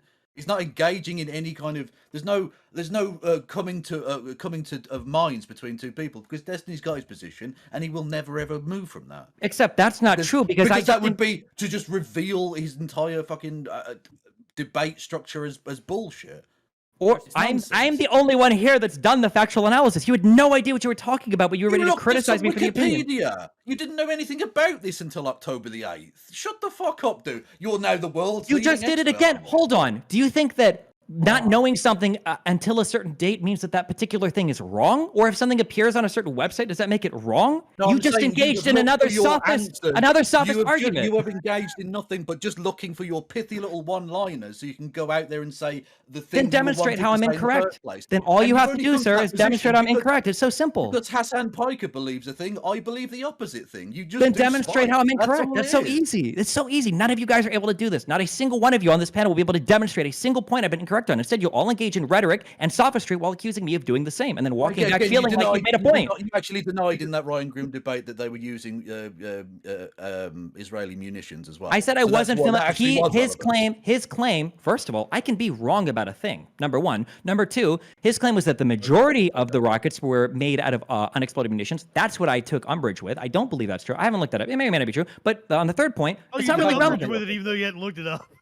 Because I hadn't heard that particular point before. It could be true, but it doesn't sound right to me. But the third point is also that it doesn't matter. We're talking about the delivery vehicle, not the warhead. Okay, do you understand the difference? Hold on, wait. No, I'm sorry. Do you understand the difference between a delivery vehicle and a warhead? Like, for a nuclear missile, an ICBM, those aren't powered with the nuclear warhead. That's two different things, right? Well, I mean, the actual argument was about why they banned cookies, right? They all use cookies, yeah. And then you hyper-focused on this one issue.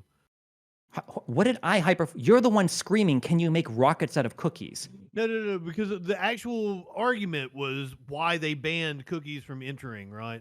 Why Israel had banned cookies. Correct, yes. And your argument was that they were using it as fuel, and that was why Israel was justified. The larger argument is, does Israel ban things as a form of collective punishment, or do they enact these bans for security measures? And when they point to certain products that I'm familiar with have been used to create, basically shitty rockets, the first iterations of world casting rockets, that there are probably reasons for doing this. Now, it might be that banning certain products, the thing is that there are good arguments against my point, and you guys don't even know them because you haven't engaged with the topic. For instance, they didn't actually ban any refined sugar at all. Well, if they're going to use cookies to make rockets, why wouldn't they ban refined sugar? That would be a good counter to the argument that I have. Another argument might be that they actually lifted this ban later after that debate. Yes, because I did more reading and research on it afterwards. Yeah, correct. That's what you do when you're trying to become a more educated person, is you do reading and research. Yes. Do you think that debate? Hey, Destiny. Just real quick question, Destiny. Do you think that debate spurred you to do more research into the topic? To become Yeah, more if I ever educated? feel like I'm wrong or have an unsatisfactory answer to something, I'll do the answer, or I'll do the research and figure out the answer to it. But it's So really were you just pathetic when trying I'm. to justify your position on Twitter and tweeting through it as everybody was like trying to own you. But do you see the issue is that I know deeper arguments on both sides of this than you do, and you're trying to critique me on my position. You don't even know what my original position was. You don't know even any of the what counter my arguments to my position position. is. I've barely said anything. Your position was screaming at me about whether or not you can use wasn't cookies to make screaming. rockets. If you had the answer that I just gave you, which That's now a you can straw use man. against You other deserve a people in the titty slap future, for that. now at least you have the right answer. But What? Okay, hold Hey, on. Destiny. What are we doing with Hello. the- What's Careful going on with on that? the, careful. I don't want to get tossed or what. I don't know what you're going to put up on the screen. Please don't do that again. Destiny, I just wanted to say that only those two were the ones talking with you about the rocket fuel issue. Don't say it like we were all arguing this, because I don't know anything about this, so I'm not going to comment on it. So, but that also adds to this whole issue that I have with online debates, is that people are talking about issues that I don't know how rocket fuel is made over in the Middle East. I'm not going to pretend I do. But yeah, that's another thing why I think this is a very big issue, because we're Origin. having just laymen talk about this. Origin, do you think that it is that it has a use if someone is exposed as not knowing what they're talking about? So if a layman comes on, hasn't done any research, and is exposed to be wrong live on WHICK TV or something, right? Do you think that there's no value in that? I say there is value in it, but it depends on who is actually exposing it and if they are actually in a position to expose. If I, as a layman, someone who doesn't have a PhD, can expose a point to be wrong, why is it different than someone with a PhD exposing that point to be wrong? If we both can do it, if we both know the actual, if we both have evidence for our claims, if we both have research to back it up, why does a PhD after my name matter? Well, in that case, I would say that all depends on context. It depends on what you have as evidence against another person on any given topic, and if you actually have some understanding of it versus the PhD person. It depends on context, I would say, in that instance. Non-smoker, you had your hand raised. Yeah, no, I just I kind of want to jump in on that. So look, I mean, it's I guess it can be beneficial to point out when someone's factual. It's obviously beneficial if someone's pointed out to be factually wrong about something. I think there's a problem, a major problem actually, though, in the way that this like online debates culture operates. And that's if someone who is, even someone who is an expert or a PhD, is shown to be wrong, factually wrong about one thing or one argument, it's treated as this like major fucking own, and suddenly everything that they say is subject to being wrong, and it's like more about like embarrassing the person or whatever. And it also, because of that, it kind of creates this climate where people are afraid to say they don't know something, or they're afraid to acknowledge that they're wrong on a factual point when they get into these debates. So then it's this weird contest of like trying to find where the other person slips up to get the big like own, rather than trying to clarify the entire conversation for everyone. I think that's a major flaw in all of this. Yeah. Great point. Yeah, but the people that engage in this sometimes the most are the people that also screech and cry that debate isn't worthwhile, which is why there are people in here screaming that I guess that I'm on speed, and people screaming that I read Wikipedia. Brother, you've been the one doing the screaming right here. Dude, I mean, you're the biggest streamer, so you're going to get a lot of people, especially other streamers, criticizing you for stuff, all sorts of shit, just obviously. within this room right here, within this conversation right here, the past 30 minutes, this has happened in here. Right. I mean, I can't speak for everybody else. I could say, like, from my standpoint, the issue I have with your content in particular is not even so much the way that you debate or even any of your positions, even though I disagree with a lot of the stuff you say. I feel like the community around it, from my vantage point anyway, is sort of the problem, right? Like, there's this very much this mentality of like this kind of ironically an echo chamber is developed. And it's when you engage with people, it becomes like this, almost like this project to try and own them or present them as a fool. And then everybody in that echo chamber, like, kind of perpetuates that. And it's all about like finding faults and flaws and little mistakes that they make and then tearing them down and owning them, rather than clarifying the position or deepening anybody's understanding or opening other people up to different ideas. Yeah, And I understand what you're saying, but this is a thing that's just said and passed on with no analysis, right? So all of the cookie pro and against talking points I can give you because my community was critical of that position. That's why I know there are other talking points against that particular thing as well. But I don't know it because of anything people like Justin or Kevin have said because they have no critical engagement with it. They just screech and scream on Twitter going, "Can you build rockets with cookies?" Just keep saying it. Yeah. That's I am, all yeah. you've got to say. Is just Okay, all you've got to say is, well, see, actually, I'm not the sophist. You're the sophist. Oh, well, okay, this is That's it. wait, And you wait. win. Do And you you win. acknowledge And you that? win. Do you acknowledge that saying that you didn't know anything until October 8th and you read Wikipedia? Neither of those are real arguments, right? They don't preclude me from being right or wrong on anything. At that point, I wasn't trying to make an argument. I was Oh, just, okay. I Do you was okay, just that's saying fine. it.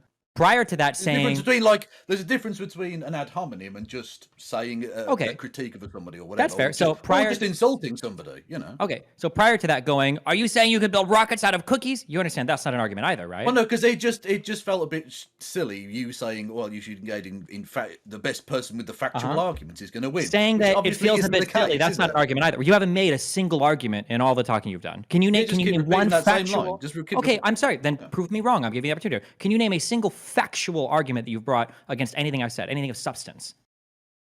Well, apart from they weren't turning cookies into rocket fuel. That's not. Literally did that. First of That's all, not- you didn't say that. You incredulously asked if it was even possible. You made it sound like it was impossible.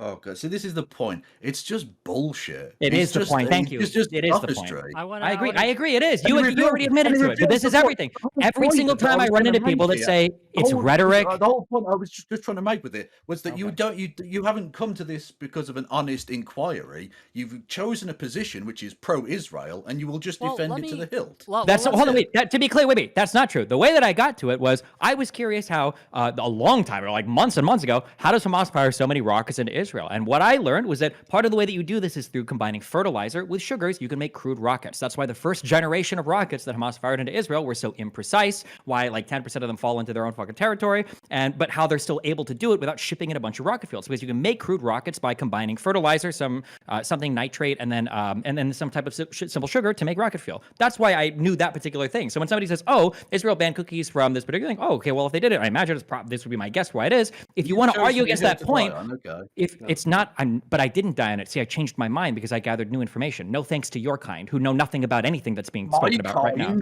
Yeah, the people that go on Twitter and engage in sophistry while accusing you of doing the same thing. Don't worry, I see. Okay, in debate panels, you can try to obfuscate as much as you want, but like it's the same thing. Yeah. I wanna get a chance to Incom Psychom's being very cordial right now, so I'm going to reward him by giving him a chance to speak. I wanted to kind of springboard off of non-smokers' idea that your audience, your kind of general environment, it has become an echo chamber, and ask you, in your view, has there ever been a point where, say, you've brought someone onto your stream and spoken with them and had your mind changed, and in doing so changed, some segment of your audience's mind? Is there an example, or even just kind of a sense that this is something that's happened in your environment before? Yeah, there's plenty of them. Do you want me to just like start running them down? Do you want it over a particular topic or a particular time frame, or? I don't have any particular criteria. An example would be nice, but I'm not going to demand it. Sure. I mean, like historically, I've been a long time ago. I had huge issues relating to abortion. I was staunchly pro-life. Over several arguments, especially one with a vegan, I think, member of my community. Like, I slowly changed my opinion to being pro-choice. I used to be anti-lobbying. I thought it was a huge issue for politics in general, that you would have lobbying and donors and stuff. And then I had a big debate with a community member called ckers, and then I slowly changed my mind over that after that. In relation to like Israel-Palestine stuff, for instance, I thought that in the 6-Day War, I thought that Egypt and all the surrounding countries were like super keen on attacking Israel. And through doing more research and having conversation with that, I was like, oh, okay, there was something more complicated going here. It wasn't necessarily that that Israel or that the countries were more posturing and didn't want to. I mean, I'm sure I could probably dig and think through more topics if you want, but like, yeah, my mind have been changed on a lot of things. Yeah, my community sometimes has been critical of things that I've believed, and they've said. So, for instance, the cookie thing is a good example where people did a lot of research and they said that, like, well, whether this ban actually happened or not, it seems like unclear. It probably didn't happen, or Yeah, there's a ton of different things that my community will fact check me on, or other people will come on and debate me on. Loner Box has like adjusted my opinion on quite a few things. Dylan Burns, when I did a debate with Ben Shapiro, a lot of people in my community were critical that I was a little bit too soft on like the Ukraine thing, and I should have leaned harder into that. And I kind of like adjusted my rhetoric and my thoughts accordingly. I don't know. I can think of like there's tons of examples. We can go through more particular and more macro topics. Yeah. The examples you've given have largely been people in your community changing your view, and that's fantastic. But I'm curious if you have a sense of that influence going the other way, where your mind being changed has led to the change of mind of large numbers of members of your community. Do you think that's something that occurs around the same frequency? But that's way easier. If I change my mind on something, or I put a new position on something, then people will grab to it pretty easily. The easiest example of this is like my opinion on like certain types of words we should say or not. So I go back and forth on like whether or not we should say retarded, and as soon as I say yes or no to that, like my community will change almost immediately. So as soon as like fuck it, like we can call people retards again, like a whole bunch of my people in my community started changing on that. So yeah, I think there's going to be some level of change there. Like if I say tomorrow, like actually I'm a huge Donald Trump supporter, my community's probably not going to follow me on that. It depends. There's literally like a meme in my community of like a Pepe steering a steering wheel where like when I give an opinion, some people will change their mind just because of it. Yeah. That's all I wanted to know. Thank you. Okay, well, great. I mean, I guess I'm just trying to understand, right? So I guess for the debate deniers here, has there been any debates you've listened to, whether offline or online, who have edified you, or what I mean by that is educated you, or changed your mind on anything? You can't think of a single time? Well, no, I wouldn't say like debate denier. I think debate is once again, I did it in high school and college. Also, like when it comes to like presidential debates, I don't think modern presidential debates are very effective. I think they're more political theater. What's the difference between when it was effective and why it's not effective? When the League now? of What's the Women difference? Voters put it on, and it was far more contentious, and hard questions were asked as opposed to like pre-approved questions by both campaigns through the presidential commission. Okay, so when it was that's hard always, for me. That was always strange to me that they allow pre-arranged questions. Like it should be a completely independent process, right? That's the way it was with the League of Women Voters up until Yeah. '84. Really? Okay. Interesting. And for me, it's hard to say, Wick, because in order for me to, I guess, change my mind on anything when it comes to watching debates, a lot of it is going to have to be internal, and also it has to do a lot with if what the people are talking about is some insight that I haven't heard before a million times, just rehashed from different people. Because typically people will just kind of say the exact same narrative or talking point that they just hear other streamers or people talk about, No, and it's that just like I'm not hearing anything different. No, but you would. There have been acknowledge- there Go have been a few debates that have, I think, been. Like, I think edifying is the word actually. And it's not about necessarily rhetoric, but about literally being a really good orator beyond rhetoric that I think is good.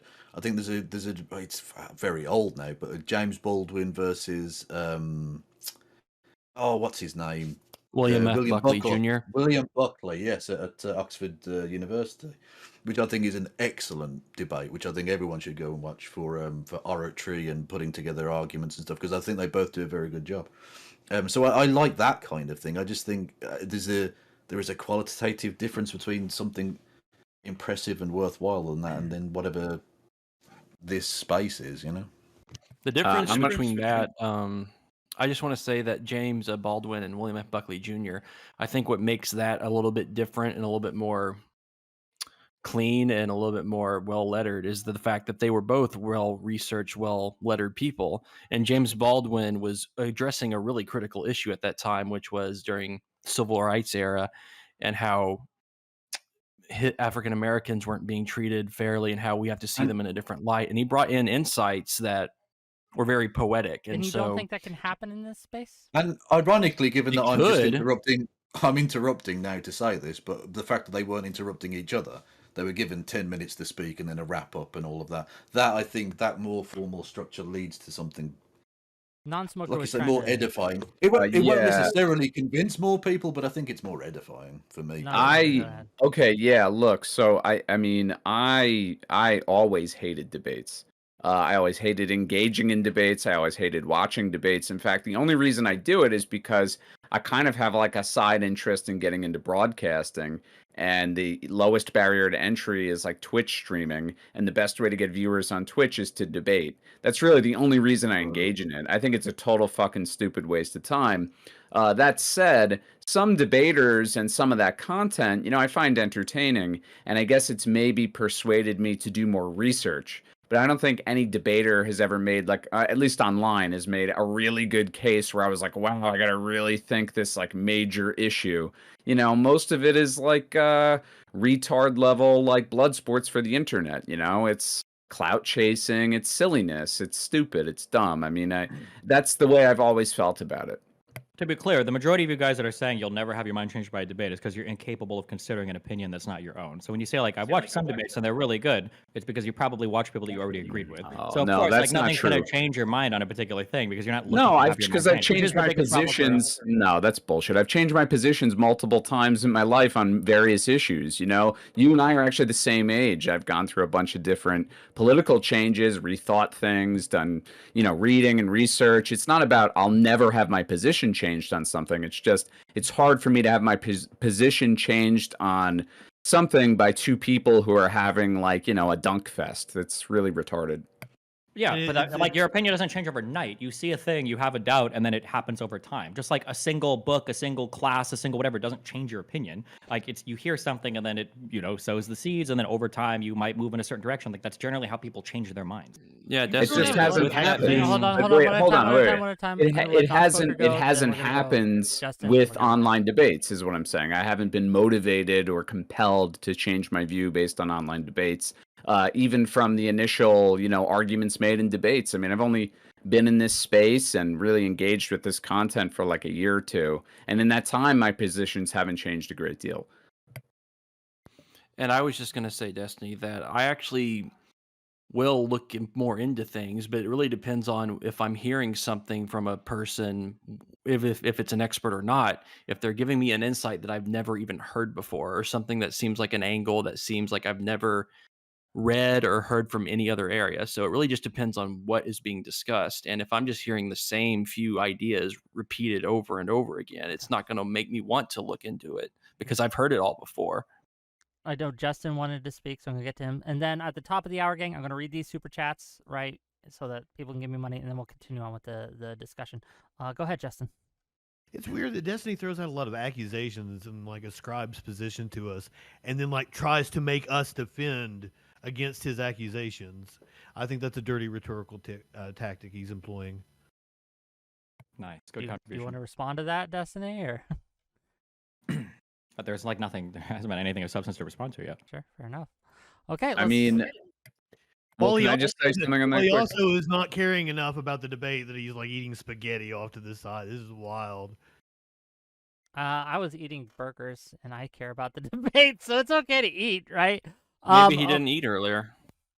I mean, in fairness, like, this is not a fact-based conversation really at all. So to make it interesting, you kind of have to throw accusations out, and some of us have done that to him too. Why is this not a fact-based? Well, it doesn't have to be fact-based. It would be nice for there to be good examples. So, like, when No, somebody but what says, I'm saying is, like, you throwing out a quote baseless accusation just to get the ball rolling in one direction, I think is fair game given the context, is what I'm saying. Sure, but, like, I'm just saying for earlier things, I'm like, okay, well, what's an example of this happening? Or what's it, like, you don't like, not you personally, but somebody here or somebody in general doesn't like sophistry in a debate. What's an example of that? And I just haven't heard good examples of that. We'll get to that so after the super chats. I am going to ask you guys' best examples of Destiny engaging in sophistry because I think it'd be interesting to explore. But let's get to these. Slongian Stew for $5. We think he called them DGGers because the Destiny Gish Gallop is his only rhetorical tool, even though we hope he crushes commies this evening. Thank you for the $5. $20 from Lawson Harrison. I'm curious how the anti-debate side feels about street epistemology. Anyone here a lover of street epistemology? I've seen it. I don't watch it regularly. Okay. No bites on I've that. seen it. I've seen a few videos at one point, like a few years ago. Not too bad. I mean, I can't remember his name, but the guy who asked the strangers the questions of what they believe and why. It's interesting.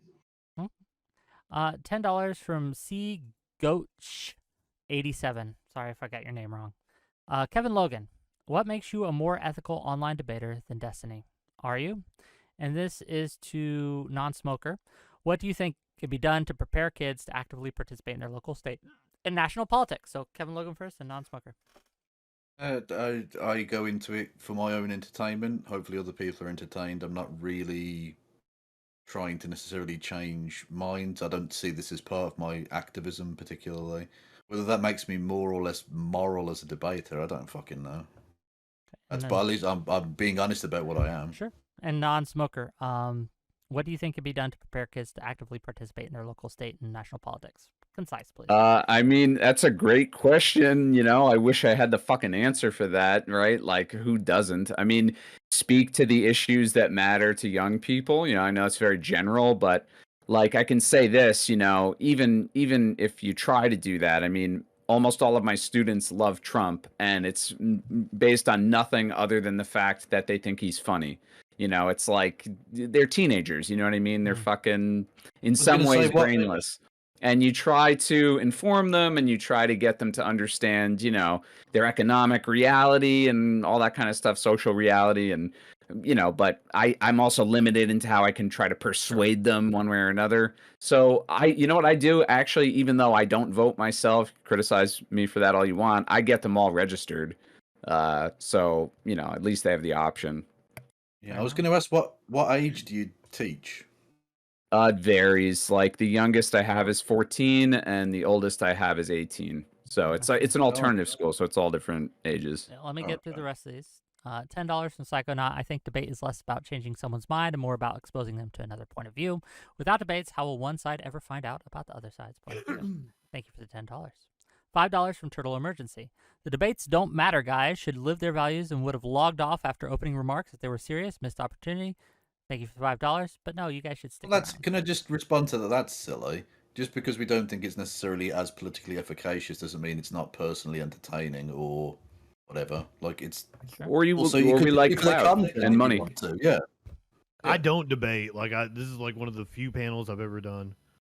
Okay. Yeah, I don't do panels super often, but like I think it can still be interesting to talk about the topic, even if I don't think anyone's mind is going to be changed. Like hearing the arguments that Destiny has been making has at the very least been interesting to me. I don't necessarily agree with him, but I also can't articulate the reasons why in a convincing or persuasive way. So in this case, it's just for my own interest. Fair enough. $2 from Gelatinous Rube. Debate deniers want us to despair and fudge dice. Thank you for the $2. $5 from Turtle Emergency. If debate makes you want to do research, isn't that a success? $5 from Normal America with Rob Noor. Say, this debate is just a bunch of guys who suck at debate complaining that debate isn't important. $5 from Rob, Venus... you know we've heard you talk before, right, Rob? Come on now, mate. $5 from Venus Bloodflow. Destiny. I have debated Rob before. Yeah. Destiny, did you let Fuentes search your room for cum? And then $10, final one, from SGM. I don't understand why you're all here if you're not trying to persuade people to understand your position and gather a following to gather a literal influence. And we're going to cut it off there. Justice35, I'll see you. At the end of the show, we'll read the rest. Don't worry. Keep sending me money. But I guess... was that reference earlier to Rob Noor? Yes. Oh, Rob Noor is one of the few people that's actually capable of, like, factually and reasonably, without being a sophist, engaging in debate, which is funny to hear anybody here make fun of him, but sorry, God. Yeah, so I guess that's hilarious. On the sophistry angle, right? So you've all, well, not all of you, right? But a few of you have accused Destiny of being a sophist. Can you give a specific example of that for us, please? Not all at once. Well, I'll go say I have no clue because I don't watch any of your content. I don't watch don't worry, we know. Other streamers. I don't like other people's opinions seeping into my own and stuff, and so. Yeah, we could tell. Okay, but you did accuse. You him of really are sophistry. upset with me in the comment I made at the beginning, aren't you? Well, I'm not upset at all. This is good for me because August will repost this video. I was asserting that because you're talking really fast, blah blah blah blah blah, like you're on fucking speed, dude, and like I've always spoken like this. I've got 15 years of content that you can go back and watch. I don't fucking know you, dude. If you don't know me, why would the first accusation be that I'm doing drugs? Because you were fucking grinding your teeth, or I'm what not looked grinding like, my looked teeth. to What are be you grinding talking your about? teeth like somebody who was on speed, and you also talk like somebody who was on speed. Okay. So it was an innocent question that you turned into like a fucking personal attack. Yeah. And So this I is didn't like, mean it that at way. the very Sorry, I least, came off that way. I And would once you said appreciate you had a it. lisp, I felt sorry about it. But then Trust you me. had a stick up your ass about it. I don't need any sympathy from you. You're beginning. fine, okay? Yeah, just like you won't even own the insult, right? Like, oh, I didn't know. So it was just an innocent question. That's not an innocent question. What are you talking about? No. I am very. That's an very innocent. much Are you aware on of people drugs? using drugs, yes. Okay, that's fine. So then, in that case, my mental handicap, like comment about you earlier, wasn't an insult. It was just an observation, I guess. All right. Oh. Okay. I mean, I explained why I thought that, and like you have. And all I just the- explained why I thought it. Yeah. The examples of somebody who is on speed. I apologize. As I said, I felt bad about it. Okay. Do we have any examples in this group of Destiny? Hello, I mean, I sort of brought it up earlier, but the recent outbreak of racial slur nonsense. The idea that the N-word is fine, but saying cracker is somehow some terribly obscene thing, and we should be seeing that as racist is pretty obviously and nakedly bullshit. Wait. I love this. No, wait. I love this. I love this. It's such a good follow video. Do you even know what my argument or position was on that? Why don't you tell us all about No, it? you brought it up as an example for sophistry that I engage in, and now my counterexample is that You have engaging in sophistry. So I'm not going to give you the answer. I want to Cracker hear is you. an anti-white racial slur. Yes.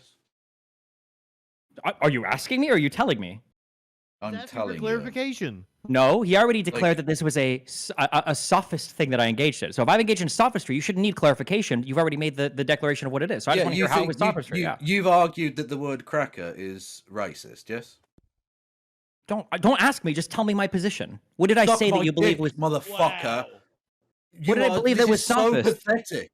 I'm not pathetic. You brought up the example. I'm sorry that you brought up an example where you're not familiar with what my position is because you're engaging in rhetoric and sophistry. That's what you're doing. You're demonstrating it in real time. Believe that? Do you not? Okay, here's your chance to clarify. Do you not believe that then? Oh, if you want clarification, I think that cracker is a racial slur. Yes. Right, but you're okay with the N-word. Those aren't the same question. Can you ask the same question for both? Okay, but my point is, that's obviously ridiculous. You must know that's ridiculous. What's ridiculous? Wait. I don't know. You didn't ask the same question. You didn't ask the same question. Ask the same question for both things. The idea that one of them is offensive, but the other word is not offensive. When Who said that? The other way Wait, did somebody say? Is somebody blocked in here, Wick? Is there somebody in here talking that I can't hear? Who said that? Who just said one was offensive and one wasn't? About how you should be able to say the N-word, yeah? Did I? Have I ever written an you're engaged, you're doing it. You're in 4K right now. I've written a manifesto defending the use of the N-word? When did he say that? This is every conversation I have about people that say, it's always the same pattern too. Debaters just use rhetoric and they don't actually factually analyze anything. And there's always people that just engage in rhetoric and sophistry and don't use any factual analysis. Every single time. Every single time. Every single time. I feel like he's asking for clarification on your actual position. No, he's not. He's already made up his mind on it. I'm sure if we dug through his Twitter or streams, he's probably already made judgments about me against it. That's why he brought this up as an example. I didn't bring these up. He did. So just for my I have opinions about you. Destiny, come at it from good faith now. Hold on. Just for my edification. No, it's not about good faith. If somebody comes up and they say like, "Hey, are you a pedophile? I heard that you fuck 4-year-olds. Is that true?" That's not a good faith question. That's an insane question. It's a loaded question. You don't think it's a loaded question to go? Didn't you write an N-word manifesto? Didn't you say that one word was more offensive than the other? Manifesto. That's what he was just hinting at. That's what he was getting at the end there. That's what he's referring to. You're ascribing a position to him that I didn't No, that's what he was just saying. You just missed that part of the conversation. Okay. I'm crime. Enough. And you literally having said the N-word. Kevin Logan, I'm just very curious for my own edification, right?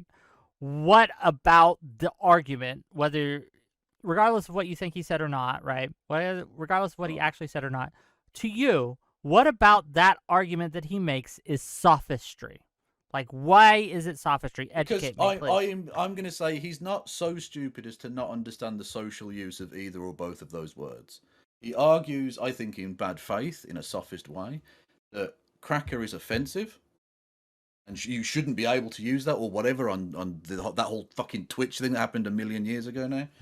but will defend because of you? his use of the end. No, not because of me. No. Hold on, let him No, it's because of finish. I'm Destiny. very curious to answer. Go ahead. Well, Kevin. Destiny was one of the. It was a Destiny Hassan bit from ages ago. Yeah. Anyway, that's an old I remember drama. when it happened, but I had no clue what it was.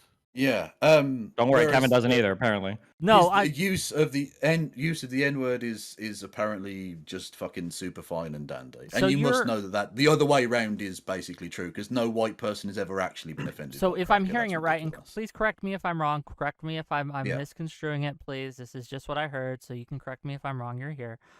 You are arguing that Destiny absolutely has a position on this that he doesn't actually believe. That he knows, he's smart enough to know that the position that he has outlined is faulty in nature, and therefore he's arguing it from a position of bad faith, where he's not being honest. He's really believes one thing, but he's arguing another just for why? For clout? For To play, I suppose, devil's advocate. I think he enjoys For a playing the contrarian kind of nature? at the edges of edgy discourse or whatever. Yeah. Wait, I'm me- curious. let me- Let's wait real quick. Let's play a game. Can you steel man my argument? Can you give me the strongest version of that argument? Oh, dude, I'm not going to play your stupid fucking games, mate. You steamailing your own fucking argument. Unreal. Well, suck my arsehole. All right, I don't let really me- give a fuck. Let me ask, hey Well, if you're Destiny, gonna what suck is ass- I'm very convinced. It's just like it's the perfect encapsulation of like a bad faith actor. But then like All right, crying Destiny. that I engage in sophistry. Yeah, go ahead. I have a question. Okay, what is your position on the N-word and on the word cracker? What are your positions on those My position words? is that you probably should never call people racial slurs. It's not good to call people racial slurs. So whether that's the cracker word, whether that's the N-word, probably shouldn't call people racial slurs. As for people using individual words, I usually just don't care that much. I don't care that much. It's not a big thing to me. But I do find it odd that people will defend deploying some racial slurs against some groups, like cracker, while being adamant that another word can't even be used in a non-pejorative context. That's really hypocritical. So That it's was my the double position. standard? problem? Yeah, I guess, sure. So can I Okay. ask a clarifying question? If you were to put these two words on a scale of inappropriateness, just from your own opinion, would you put them on a different level? And if so, how different would they be? You know, They're both which racial means slurs, but I mean, one is clearly like has more social gravity than the other. The N-word is clearly there's a reason why we're saying the N-word and then cracker. Yes. Okay.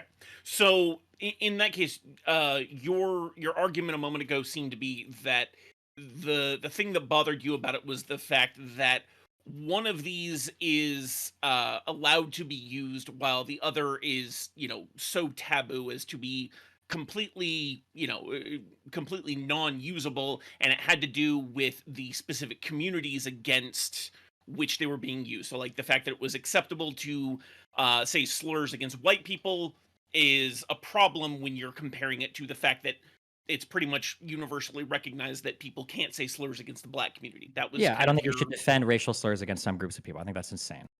Okay, so do you take into account the power dynamic, the difference in power dynamic No. between those two communities? Why not?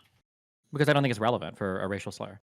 If it were to be the case that one day like black people gained more power than white people in the United States, I don't think that we can greenlight the N-word as a racial slur then. Or we can't use racial slurs against Chinese people in the United States, but if I fly to Beijing, now I can use racial slurs against... That argument just doesn't hold any weight to me. I think that racial slurs aren't bad because of power differentials. They're bad because you shouldn't insult somebody based on their race, generally, especially using a pejorative for it. I don't think that's good, generally. Fair enough. Thank you. So what about that? Just to tie this back to the debate thing, just to tie this back to sophistry. So from that argument, Kevin Logan, you don't think he actually believes these things?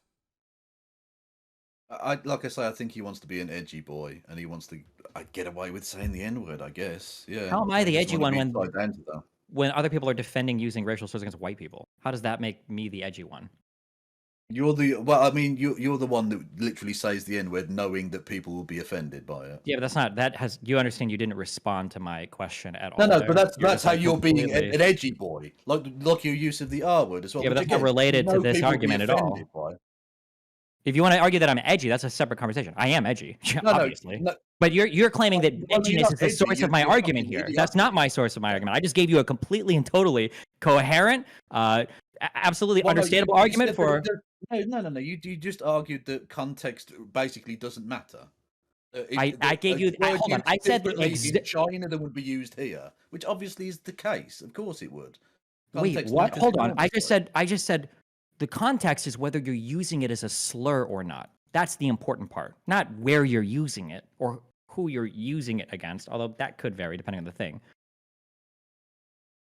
Okay.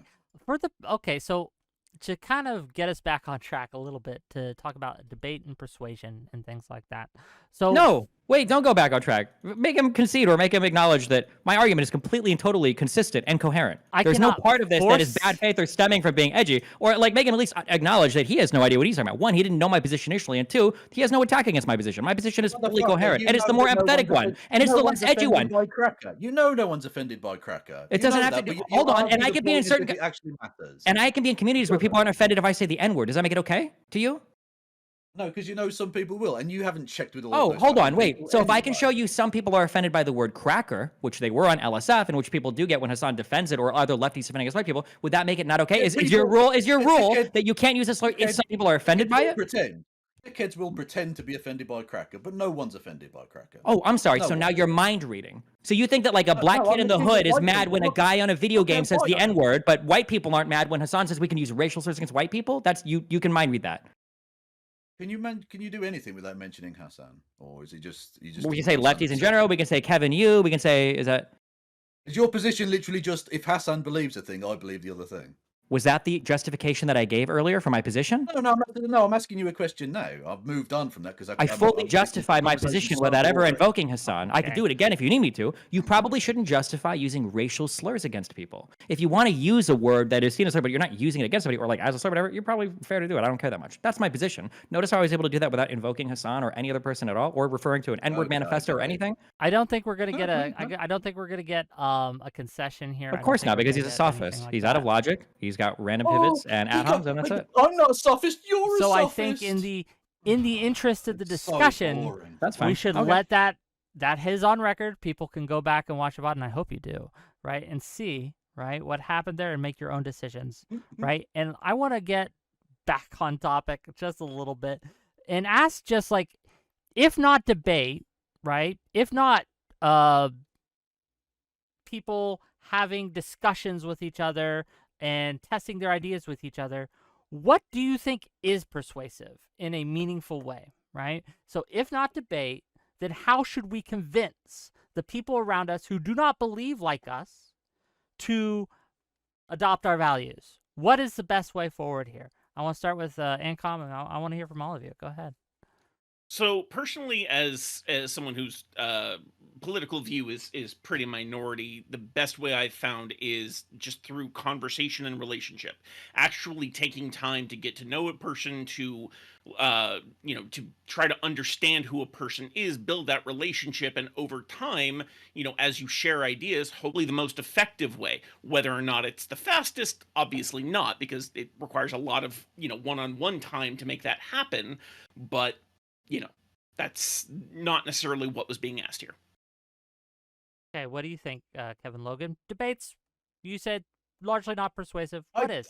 Well, I think they can be persuasive. I just think they're rather more short-term persuasive or can sway people. I think in terms of what can be effective, I think personal engagement and the way in which you comport yourself in reality. So it's about as the former girl, apologies, I've forgotten your name, yellow t-shirt chap, just said, talking with people, your interpersonal interactions with people is important. Engagement with like community groups can be really important.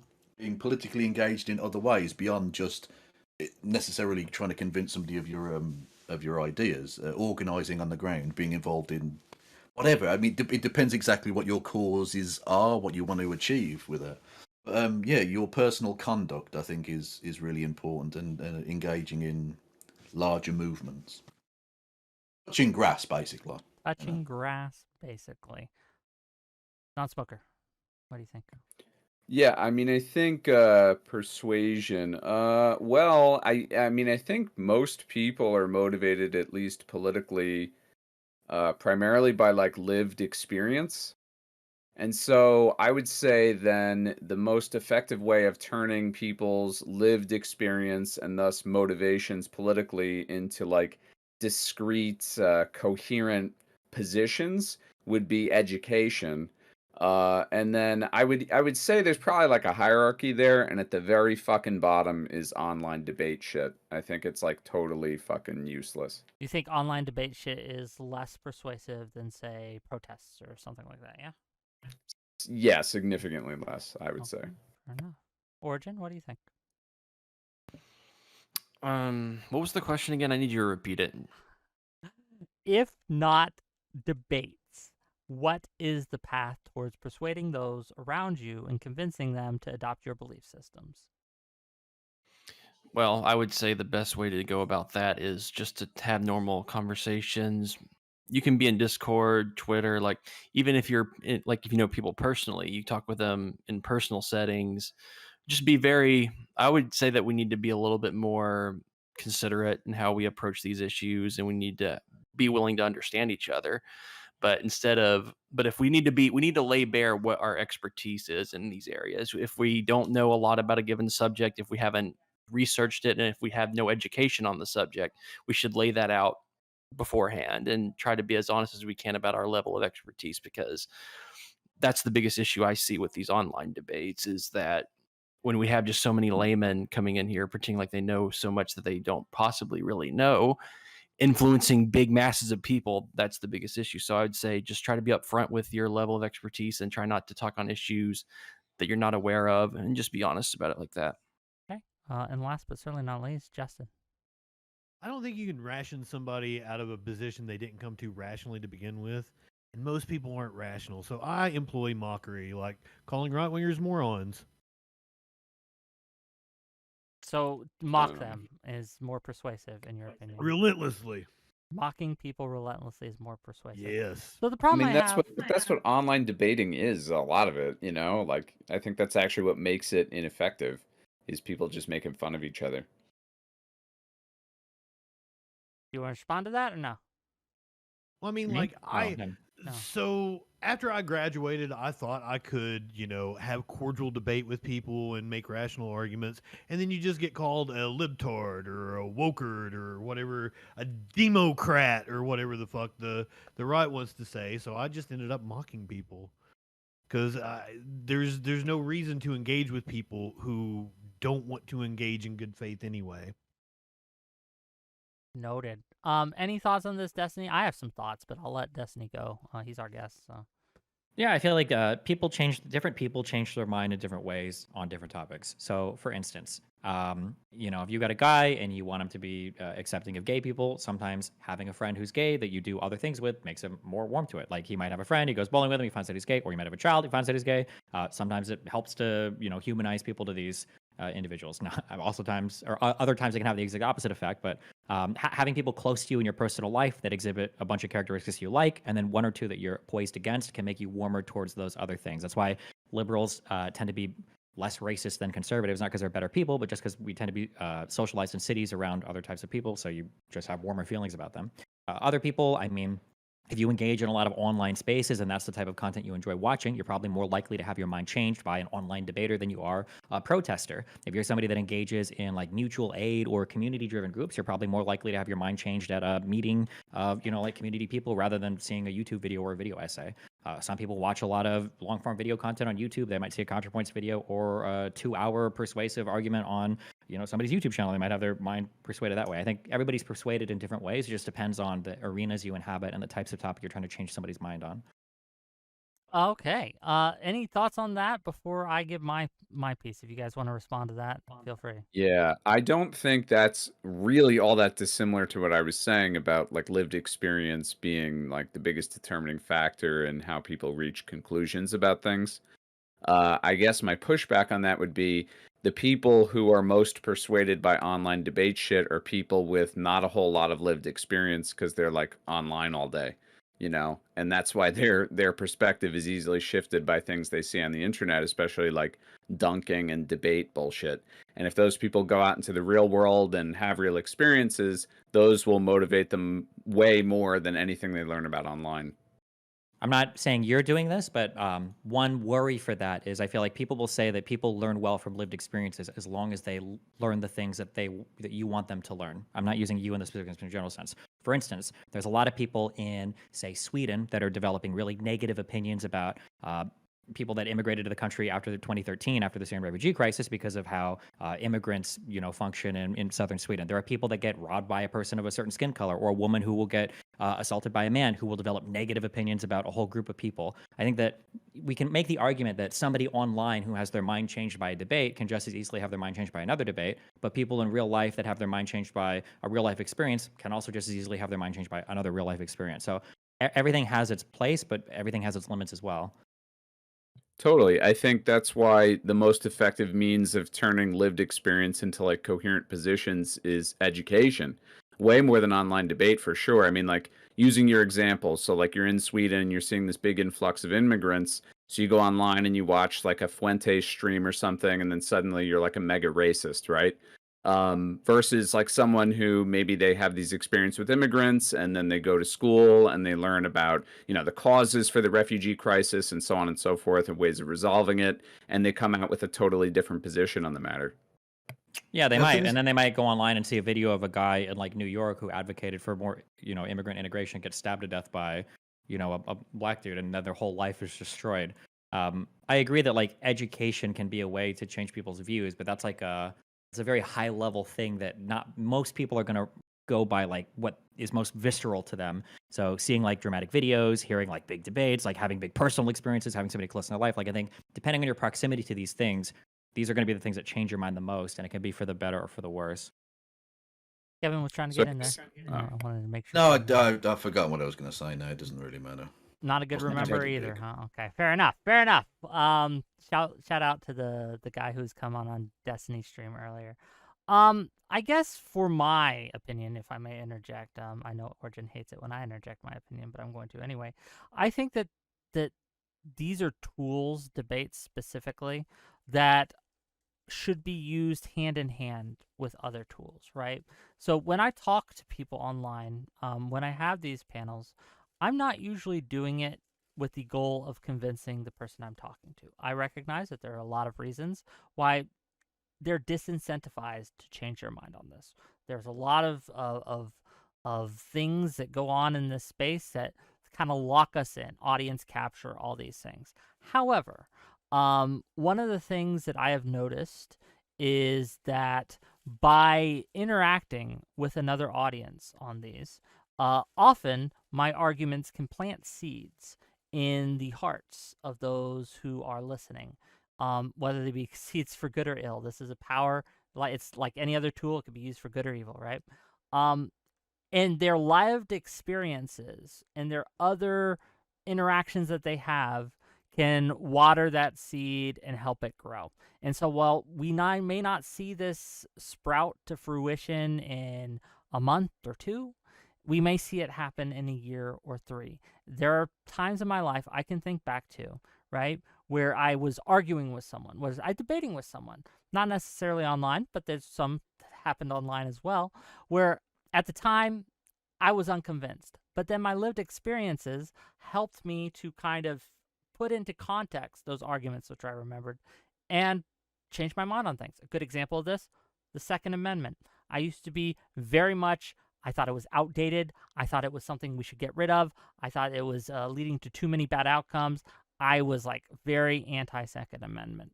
But over the course of months, if not years, and the conversations I've had both online and off, has convinced me and persuaded me, right? In online debates, watching online debates has persuaded me that I'm fairly pro Second Amendment right now. So I guess, again, to the debate deniers, and I know you guys don't like that term, again, this is changing minds. It's changed my mind. Is my lived experience not valid? Do you own a gun? Yes, I do. Did you purchase that since this shift? Yes. Do you use the gun? Not usually, but I have it in case, right? Like, do you go to the range or anything like that? Not usually, no. I mean, I guess, I'm not saying that people can't be persuaded at all. Like, that's a good example. But I guess my argument would be something akin to, you know, how much time you spend online is probably directly proportional to how influential this stuff is. So if you're spending, and this is not meant as an attack, Wick, but it's going to come across that way. You're spending like an absurd amount of time online engaging in this stuff. I got my It money. kind of stands to reason that you could be persuaded by it rather easily. And you might be persuaded to purchase firearm even if you have no intention of ever using the firearm.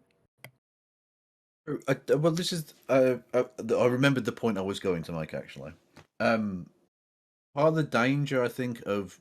And I think it goes to the point that a friend was just making there about people being too online with this stuff. Is that I think one of the dangers of debate as like a tactic, as a advocacy method, is that, and this isn't necessarily even an individual's fault. I think it's an algorithm thing amongst other factors.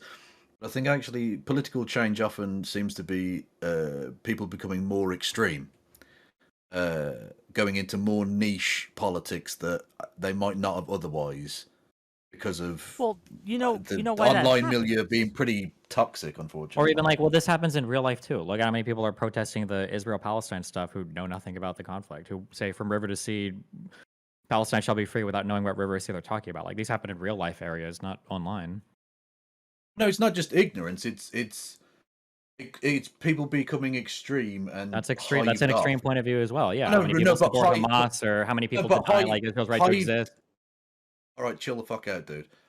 People becoming hived off from society was the kind of the path they're being pushed down. Whereas at the very least, the one thing a protest is a public forum. They're interacting with other human beings, and it's more difficult for it to be an echo chamber in that situation. How is it more? That's not true at all. Hold on, wait. The protesters are literally trying to keep people out that they don't. They literally locked themselves into. Yeah, and then the police come in and fucking beat the show. Like they're interacting with the real world around them. Once they start breaking rules and laws, yeah. People, it's just people. Again, I'm just saying that, like, the idea that argue the fucking protest with you. You don't have to argue the protest. I'm saying that a protest can be just as much an echo chamber as an online place, obviously. Right, but they're interacting with the real world. They can't just. There's outside stimulus in a way that there isn't if it's just 12 borderline fucking neo-Nazis in a Discord chat or something. I think, but you might have a higher chance of running into stimuli there.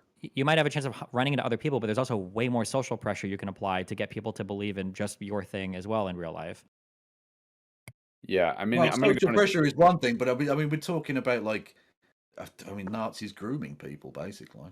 Okay, yeah. So, like, as an example, I went and I talked to some kids at UT. I talked to a guy who had a wonderful conversation with me, and then afterwards, everybody in this particular group shamed him so hard. He came back to talk to other people and say, "Don't talk to this guy. He's a pro-Zionist. He's going to clip you out of context." Like, and this guy sat alone for the next 2 hours in the middle of this place. Everybody was so ass mad at him. Like, yeah, people can apply this type of pressure in real life situations and in only online situations. In fact, I would say you're terminally online if you don't know that people can apply this pressure in real life. It absolutely happens.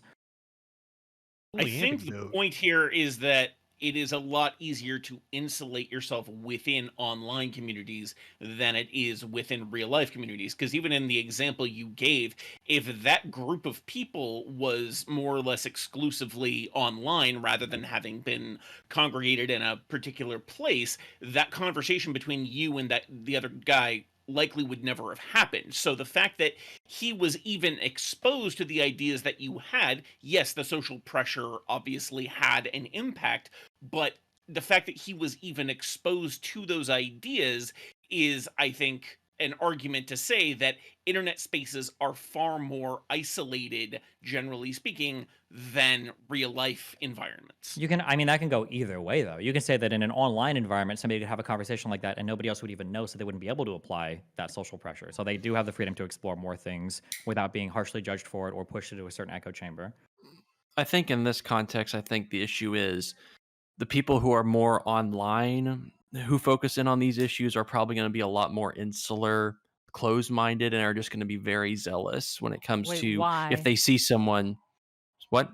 So you say the people who are online are going to be more zealous, more closed-minded? Was the word you used? Yeah. Why? Or at least very zealous against the popular streamer or whoever it but is they see why? they want to be defended. Because, like I mentioned earlier, when you watch certain people and you have a big audience, they're going to largely going to agree with a lot of the stuff you argue for, and they're going to be very outspoken to want to defend them in every context they see available. Like if you see, like Destiny, I haven't seen this, but I'm just going off of what you said, that you went to a university, you talked to a guy, you had a nice conversation, but then people went to him and said, "Oh, you don't need to talk to this guy. He's anti-Zionist. You need to like." That's what happened. You said, Destiny, like Basically pro-Zionist, but yeah. yeah. So the people who said that to him are most likely people who are aware of you online and focus on these online things. So they went to him and was like, "Don't listen to him. Don't talk with him." That's the what I mean. Like it's a lot more zealous with the people who spend most of their time online paying attention. This versus someone who came to you open-mindedly and wanted to talk with you. So I see that from all these fan bases, whether it be your fan base, Hassan's fan base, even though I don't interact with him because I don't watch his stuff. I just wanted to address the response Destiny gave. You said that like in an online space you can have that sort of conversation and no one would ever know. The issue there is that when people engage in discussions online, when they do go outside their insular bubble, they tend to be more resistant to different ideas. When you look at places like Twitter, Facebook, even here on Twitch, people tend to be more resistant to opposing ideas, at least in part because they're being watched, but also there's a certain level of anonymity, whereas that face-to-face interaction forces you to let your guard down a little bit, because now you can see the face and the body language and the mannerisms of the person to whom you're talking, as opposed to just reading the text that someone wrote online. I think that there is a decent amount of evidence, at least anecdotally, to indicate that people tend to have better discussions when it is in person, face to face, than when it is anonymized via the internet. I don't necessarily disagree with that. I think the people online tend to be more radicalized. I just don't think it's necessarily because like one is online and one is in real life and one lends itself to like only echo chambers in real life. That doesn't happen. I think there's huge problems in both areas where it can happen. And I don't think it's like unique to any particular space. Like there are examples where online, especially like in the early Tumblr days and stuff, like trans people or other types of LGBT people, if you live in a state where you don't have any of these other people around, being able to go online and find people like that to talk to is really nice because otherwise you'd have no way of doing it. And if people found out, you could be in huge fucking trouble. And then in other cases, like online stuff we've all seen can be horrible in a ton of different ways. And then same thing with real life stuff as well. Like you can have a lot of interflow between different cultures and people interacting with each other, or you can have people at protests or in schools that are bullying each other to only believe in one thing. I don't think it's unique to a particular space. Fair enough. No, if you had Hey, a follow Wick. up, please go ahead. I want to go back to your gun thing. Sure. Okay, so you said you were persuaded by arguments in favor of guns. At least but, in like, part, yes. That was a integral part of the persuasion process. It wasn't only that, obviously, but that was the hearing the arguments made, and reading books about it, and watching debates about this, both again, and having conversations about this, both offline and on, changed my mind. Yes. I mean, the data shows that just owning a gun makes you less safe because you're more likely to use the gun on yourself, have it used against you in an armed robbery, or shoot a loved one than you are to ever use it in a defensive position. So, how was So the to me, it persuasive seems like you argument, were, are you asking what persuaded me, what argument persuaded me? The idea of the ability to protect oneself and one's property, right, from those who might come against you, as well as, right, the fact that one of the first things a tyrannical government will do is to take away the guns of its populace. And that's one of the reasons, right, it's much harder back in the day for a black person to own a gun than a white person, right, like me, to own a gun, is because they didn't want these people to have these guns, because they knew if they did, there'd be a possibility that they could resist the tyranny that was given. And I'll see your argument that, yes, there are cons to gun ownership. There absolutely are. But I think the pros, at least for me, outweigh the cons. But yeah, I would, that's I what would, I comes would to mind. encourage you to at least, go to the range because, like, the data shows if you are well Go to the practiced with a range. gun, you're more, yeah, go to a range. Oh yeah, sure. and- If I'm more practiced, no, I agree with that. It's probably something I should do. It's just time and yeah. Range You need to stream. be a well-regulated militia, motherfucker. Come on now. One of these times. Okay, let me read the rest of these super chats. And then do you guys want to take callers for last? We'll get to closing statements, and you guys want to take some callers till about 10? Sound good? Yeah, it sounds good. Sounds good. Sure. Okay, sweet. So yeah, if you're watching this, and you want in, join my Discord, jump backstage, and I'll. Well, I would also wait before we do final. Just as a final call out, is there any? Because I hear there's so much. Like I only do rhetoric, I only do sophistry, whatever. Is there a single like incorrect or single argument that doesn't seem believable? A single thing that just one thing, because this impression is so strong. It's so interesting to me that it exists so strongly without any actual factual examples to back it up. Once again, I feel like that's a straw man. That this impression is so strong of you, and also it seems very self-important. I am important, thank you. And it is a strong impression. Thank you. Any arguments? Anything?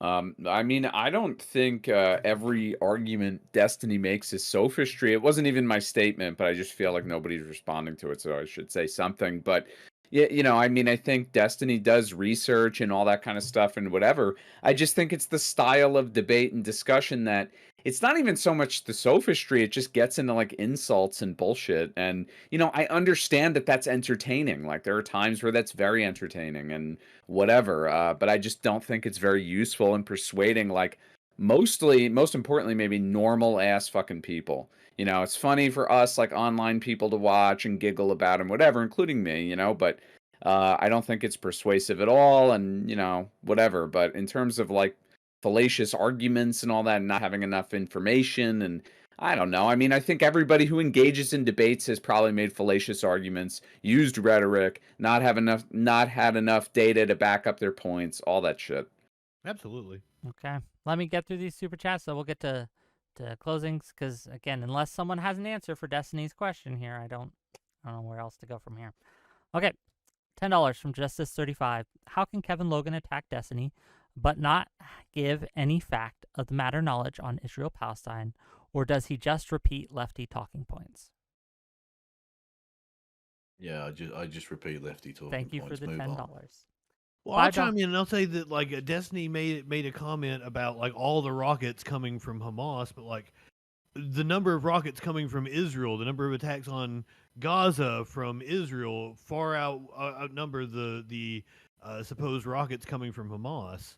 So why is one more important than the other? Do you want an answer to that? Go ahead if you want to answer it. Sure. Every single rocket launch from the Gaza Strip into Israel is by definition breaking international law because the rockets are unguided, and the purpose of firing those rockets is to terrorize the population, not to secure any sort of military advantage. And almost every single one of those rocket attacks have happened outside of any sort of established armed conflict. So regardless of of violations of international law that Israel has committed, which killing ones? doctors and journalists. Killing a doctor or killing a journalist is not necessarily a violation of international law. It would depend on the circumstances. No, they were targeted. Abu Akleh was targeted. I don't want to get too deep into the Israel-Palestine. Into the territory of Israel indiscriminately is a violation of international law. I don't, because I believe that there is a caveat for people who are oppressed. Okay, there's not. There is no caveat to indiscriminately attack civilian populations, but it's interesting that you think so. When you are being held in an open air prison, how you rebel is taken into account, I do believe, but I'm not that familiar with it. Okay. Do you think you can rape somebody who's oppressing you? Is that defended? No. Okay, but you think you can kill them? If you're fighting back against your oppressor, yes. Is a civilian an oppressor? A civilian in Israel? Yeah. Yeah. Okay. International law disagrees with you, but for the fair analysis. enough. Let's get through these. $5 in Seattle. I have converted many people like Ancom Psycom to my position. Too bad nuclear is a boring topic. Thank you for $5. To be fair, I actually corrected him there. I was already pro-nuclear before I met him, but we did bond over that fact. Well, I'm glad you had some bonding experience. $5 from Tachyon Blue to say, in my research into, I found that pluralism is the solution. We need to have conversations with one another. As Destiny pointed out, debate is just one part of the political process, but it is an important one. I would love to talk with Destiny at some point about my research. Thank you for the $5. You'll have to talk to Destiny about that. I can't. I'm not his booker. $2 from Bobby Johnson. Easy Destiny win. $2 from Zach. 5v1, and this is the best you can do. Ouch. $2 from Justice35. Amazing. My super predicted. Massive Kevin L. $5 from Antonio Cunningham. Thanks for hosting this week. Even if I suck at debates, I still think they're a net good. It's a great way to share information. Thank you for $5. Thank you for the compliment. $10 from Jack's Wasted Life to say Destiny research on January 6th changed my mind on Trump. Biden 2020. Ugh. Biden 2020, like that's gone. I think you mean 2024, but fair enough. $5 from Darasum Skira. Obviously, cracker can be a racial slur. Get the fuck out of here. Thank you for the $5. $10 from Thur. Destiny recently said Palestinian prisoners aren't a fair exchange of hostages. Are you aware? Thousands of prisoners held without charges or trials for years, according to the BBC, NPR. And does this change your position? Does it change your position? I don't believe I said that. I said that a prisoner is not a hostage. You wouldn't consider that like a hostage. They might be unfairly detained or people might be arrested. You can argue for reasons that are unfair without due process, but you wouldn't consider them hostages. Fair enough.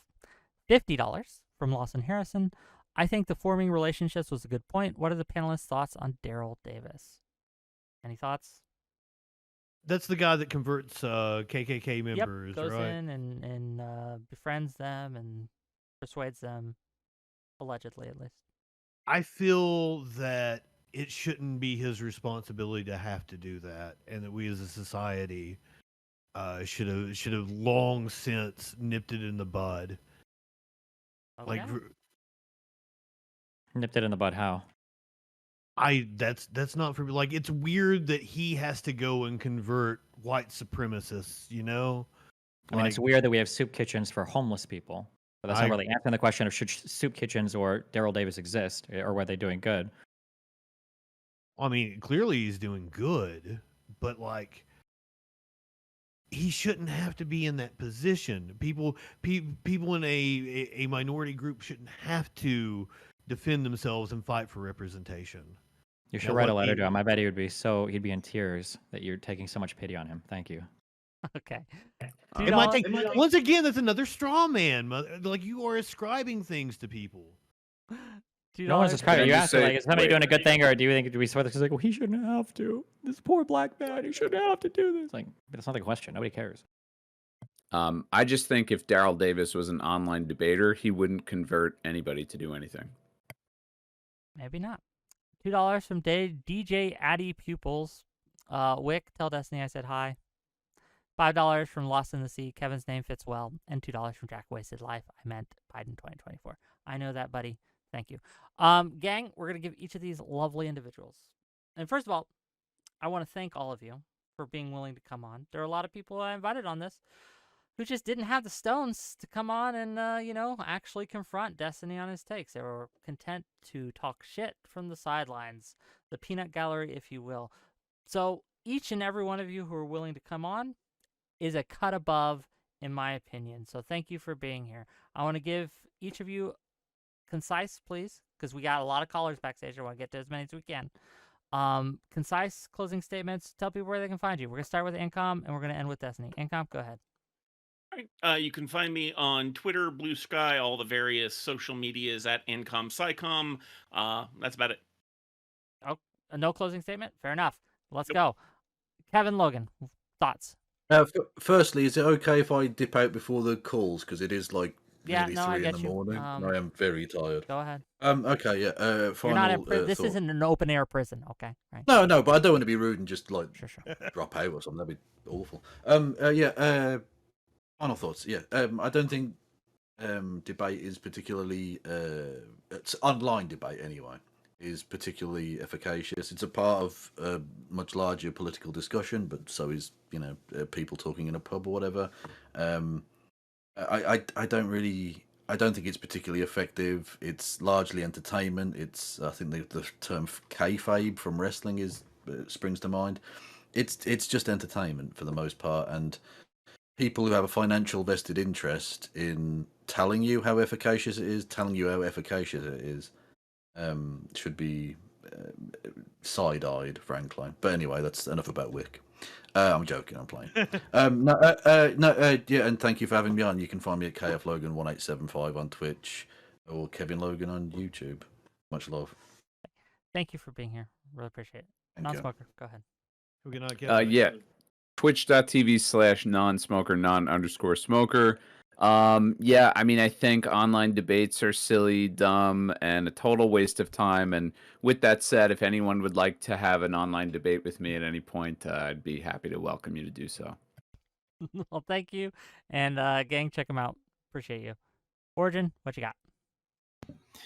All right. Online debates are pointless most of the time. The vast majority of them are peopled with unlettered laymen who haven't procured the necessary education to accurately discuss the highly specialized and complex political and social topics constantly addressed in these spaces. It doesn't help any audience or viewer to fully grasp the intricacies of these issues when they're going off the words of other laymen. And this especially doesn't help when the most popular streamers garner the most zealous and outspoken fans who merely regurgitate everything said streamer confidently spews. So simply stated, online debate is a gyre of regular people just repeating the biases and presuppositions of regular people. And my name is Origin of Logos. That's my YouTube channel name, and that's pretty much it. Those fucking commoners always talking, yap, yap, yap, and all those unlettered swine. Let them eat cake, right? Well, thank you for being here, Origin. Really appreciate you. JustinFREAKIN, what do you got? WHICK, thank you for having me on. I've been riding your balls for weeks, months now, and I respect the fact that you reached out to me and had me on. I do want to point out, like, I didn't even know what the setup was until a couple of hours ago, and it was yesterday when you asked me. This would have been much better content for you if you had a bunch of Destiny hate watchers that were more familiar with, and could give you good examples, and I couldn't really fill that spot for you, so I apologize for that. I'm JustinFREAKIN on all the social medias, Twitch, YouTube, TikTok, Facebook. Just JustinFREAKIN. You'll find me. Okay, well, thank you for being here. And last but not least, final thoughts from Destiny. Yeah, I mean, there are people that say that the online debates are bad because they involve laymen that do little to no research, or they'll say that the people involved are only engaged in sophistry, or they'll say that the debates are ultimately not persuasive, so it doesn't matter. And I feel like there may be arguments that could be made that further any of those 3 points, but the reality is all of the people that make those points are guilty of every single thing they accuse online debaters of and more. So, for instance, I have never had a persuasive person run through a debate of mine and say, hey, because this guy engaged in poor debate research, he was wrong on X, Y, and Z points. This basically never happens. All of the same follies that befall online debaters also befall online video essayists. They also befall academics. They also befall politicians. They impact literally every single person that participates in any kind of persuasive anything throughout all of society and in all of history. It's just endemic to having debates with people or arguments with people. Sometimes one side does less research than the other. I also notice that the people that say that debates aren't good because the people engage in sophistry all the time themselves always engage in sophistry without fail. Every single time I confront somebody saying like, oh, you think that online debaters only do sophistry? Can you give me an example? They then engage in sophistry. It happens every single time. You can choose to engage in sophistry, or you can choose to engage in rational, logically coherent arguments. It's up to you. You can do this in debate or outside of debate. And when people say they aren't persuasive, literally nobody believes this, because the exact same people that claim that debates aren't persuasive all said that my entire audience and everybody else will be turned into Nazis if I have Nick Fuentes on my stream eating waffles for an hour. So clearly somebody's being persuaded, or at least people are worried about them being persuaded. And we see that people were persuaded because things like the Donald on Reddit or the politics board on 4chan led directly to things like Charlottesville. And we saw that things like the online, left movement led to things like the BLM protests. And we see that things like QAnon and everything online and Donald Trump's social media accounts led to January 6th. So I think that people argue in different places. And as we said earlier, it's part of a larger political thing, including activism or voting or politicians speaking to each other or nations taking actions, whatever. Like, all of it serves its purpose. All of it has a role. All of it can be done well. All of it can be done shittily. If you don't like the way that it's done, then encourage for ways to do it better rather than pretending that people won't do it at all. Well, thank you for being here. People can find them at YouTube. Just type Destiny into the YouTube search bar. I'm sure you'll find them. Gang, this has been great. Remember, if you want me to do more of this, you have to like the stream. You have to subscribe to the channel. You have to give me money so I can continue to do more of this. I like money. Keep giving it to me. Thank you.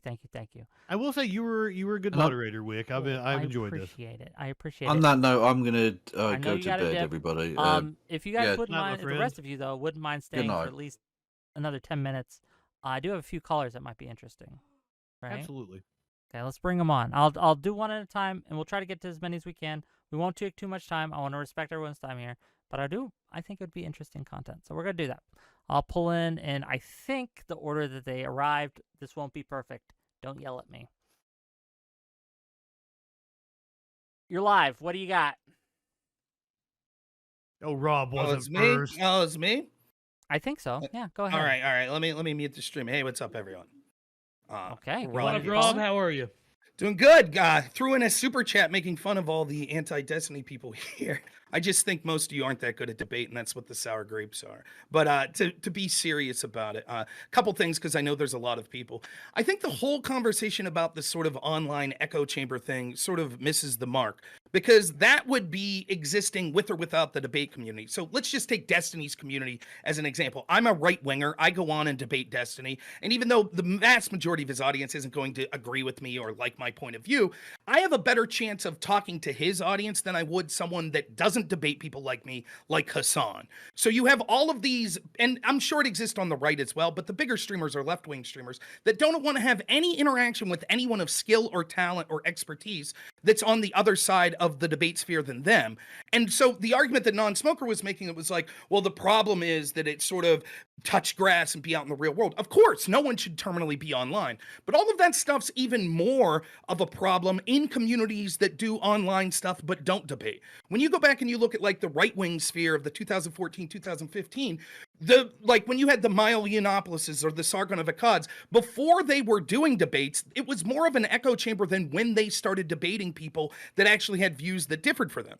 And the other thing I'll say real quick, and then if Wick wants to keep me on to respond to people, is I think that you're also missing the point when you talk about persuadability and what type of things are more persuadable. I think as a one-to-one thing, of course, an individual conversation with someone will be more persuadable. But when persuading large audiences, I mean, I think the proof's in the pudding. The fact that you have people like Destiny that has such a big audience, and that his audience, as he would admit, a lot of times will go along with what he says, shows that him going out and debating people has helped grow his audience exponentially and has helped persuade people. And the other thing is, it's not just about persuading them.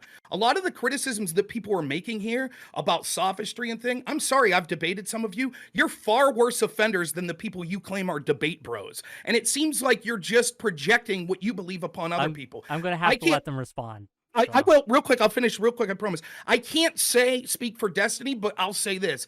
I absolutely have engaged in sophistry. I'm not perfect. I've been petty. I've been an asshole. All of that's true. But when I debate someone who's actually interested in facts and actually having a good conversation, very rarely does it devolve into just name calling and stuff like that. I've debated Destiny many times. Wick can verify. Last night, I debated an economist named Noah Smith.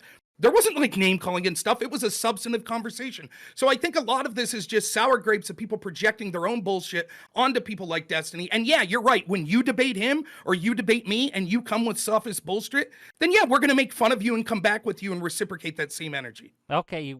Responses to Rob before we let him go.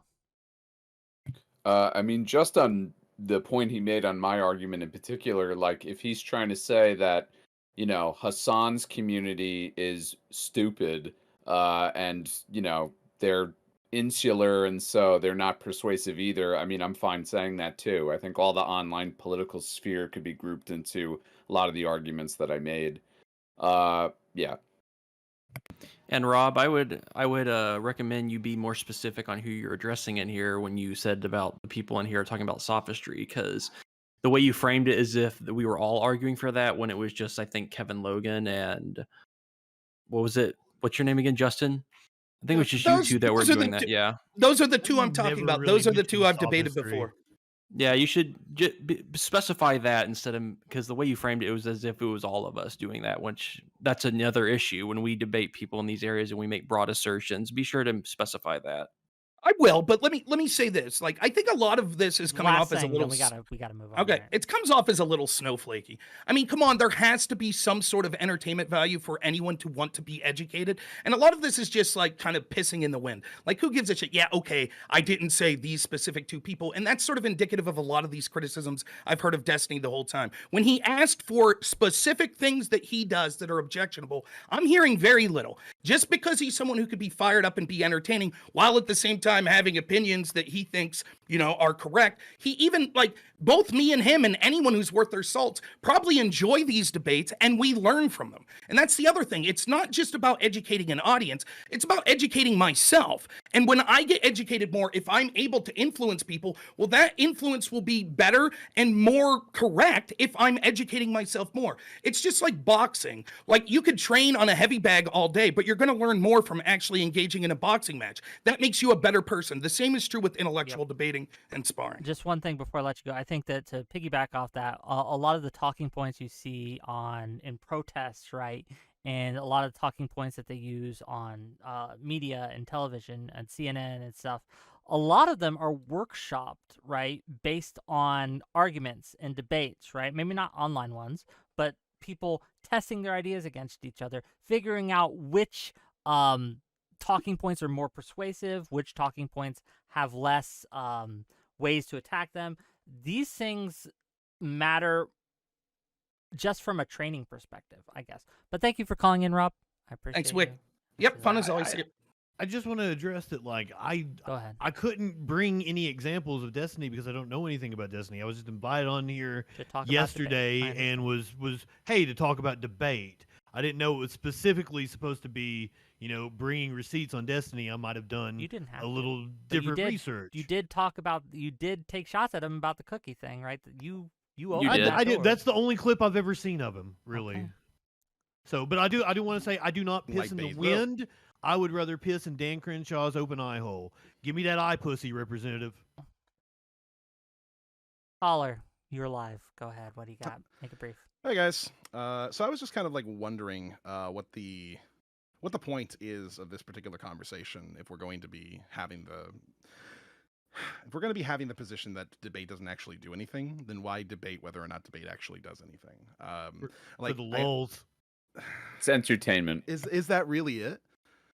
Yes. And you're doing it, I mean, not to be entirely offensive to Wick here, but you're doing it on Wick's channel of all channels? That's what To be fair, he asked all of us to come on to talk about this, so... What do you mean? Why did you You're accept? doing it on Wick's channel of all channels. My I'm channel's just saying a great channel. Because I'm a shit stirrer, son. I'm just saying that Destiny's channel is a bit bigger and they can potentially get more attention there. I'm just saying. Well, I'll say for me, one, Wick asked me if I'd be interested in this, so I agreed. And second, the topic itself is, are online debates like pointless? Do they matter? So I don't think you have to be necessarily an expert in, like, I don't think there's such a thing as I don't think there's such a field as like you learn how to be an expert in debate as like I don't think there's a degree for that. So I don't think that necessarily fits in this context. Well, I mean, philosophy is not just about debate.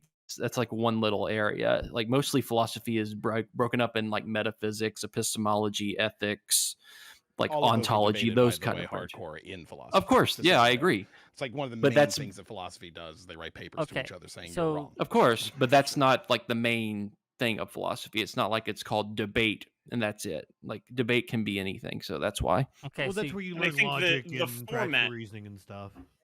I think the format also matters. Like having a debate within academic literature is going to be a very different format and have very different results than something like this, where we're all on an internet stream and just more or less casually talking to one another. Now, yes, some people may be able to bring better facts, better rhetoric, etc., but I think it's not going to be as impactful as something like the field of scientific or philosophical debate being had in literature, where it's something that everyone can see, almost everyone can contribute to, and it actually does help find a consensus. Very rarely do you end up with the sort of shit slinging competitions that I tend to see on Twitch debates, in academia. Hold on, what?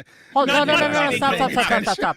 Do we? Not to say they don't happen. Are but you it's talking like far less common. this idea? Okay, in academia, they go at each other all the time, right? I've talked They to have people their who own publish- academic ways of insulting each Yes. other. Like it's You may not it's a whole understand it, language. but they definitely have huge issues, huge discrepancies, huge debates, and hate each other in a lot of ways that are on different sides. But is there Yeah. anything else from the caller? Because I Yes, do there want to is- make sure that we. There is one. You other have a thing. sexy they're not voice, my online. man. Thank you. I am a voice actor, so that makes sense. Thank you very much.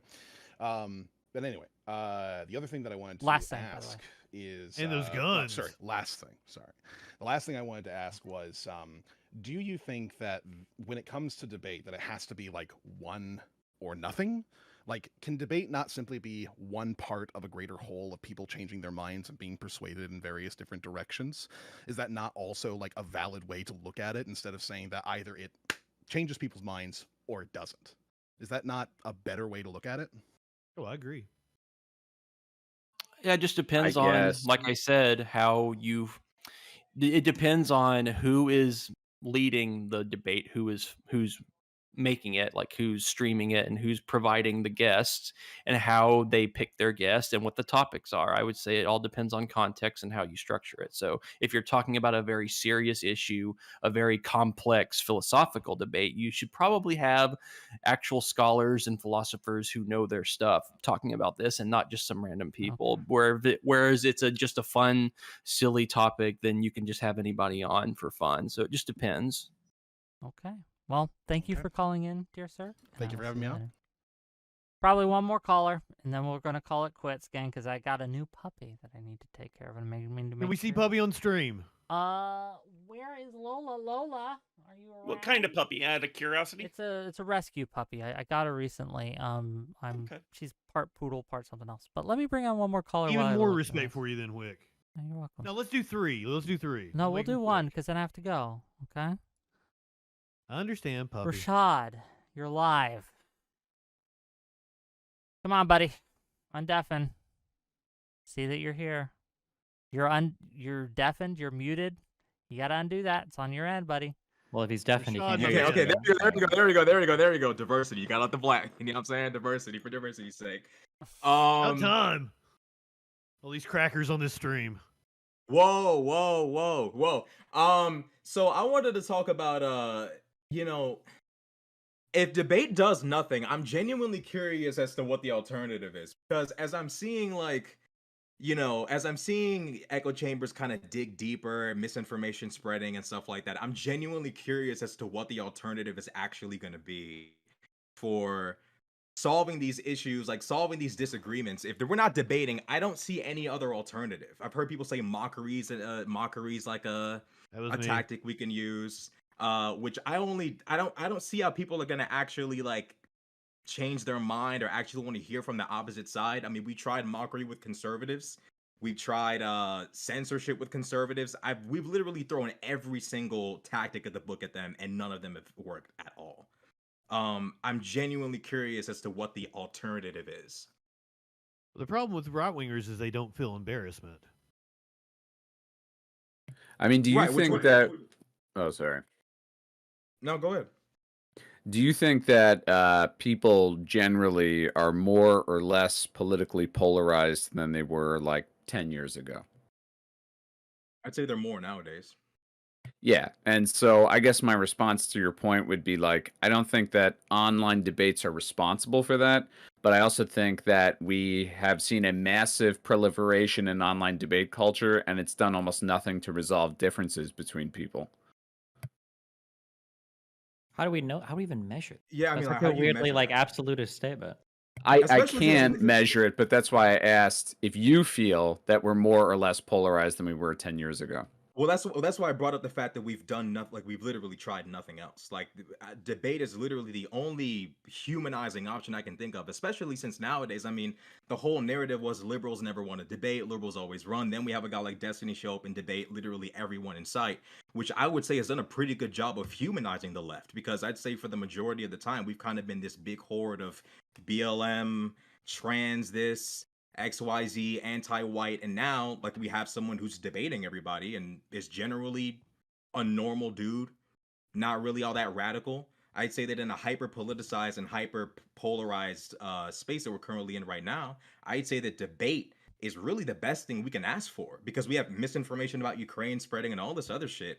And if no one's coming in and saying, hey, I'll debate you on the facts and I'll actually call you out man to man, one to one, point by point, I can't think of a better alternative that humanizes both sides, unless you can and you can bring something up. Give him a chance.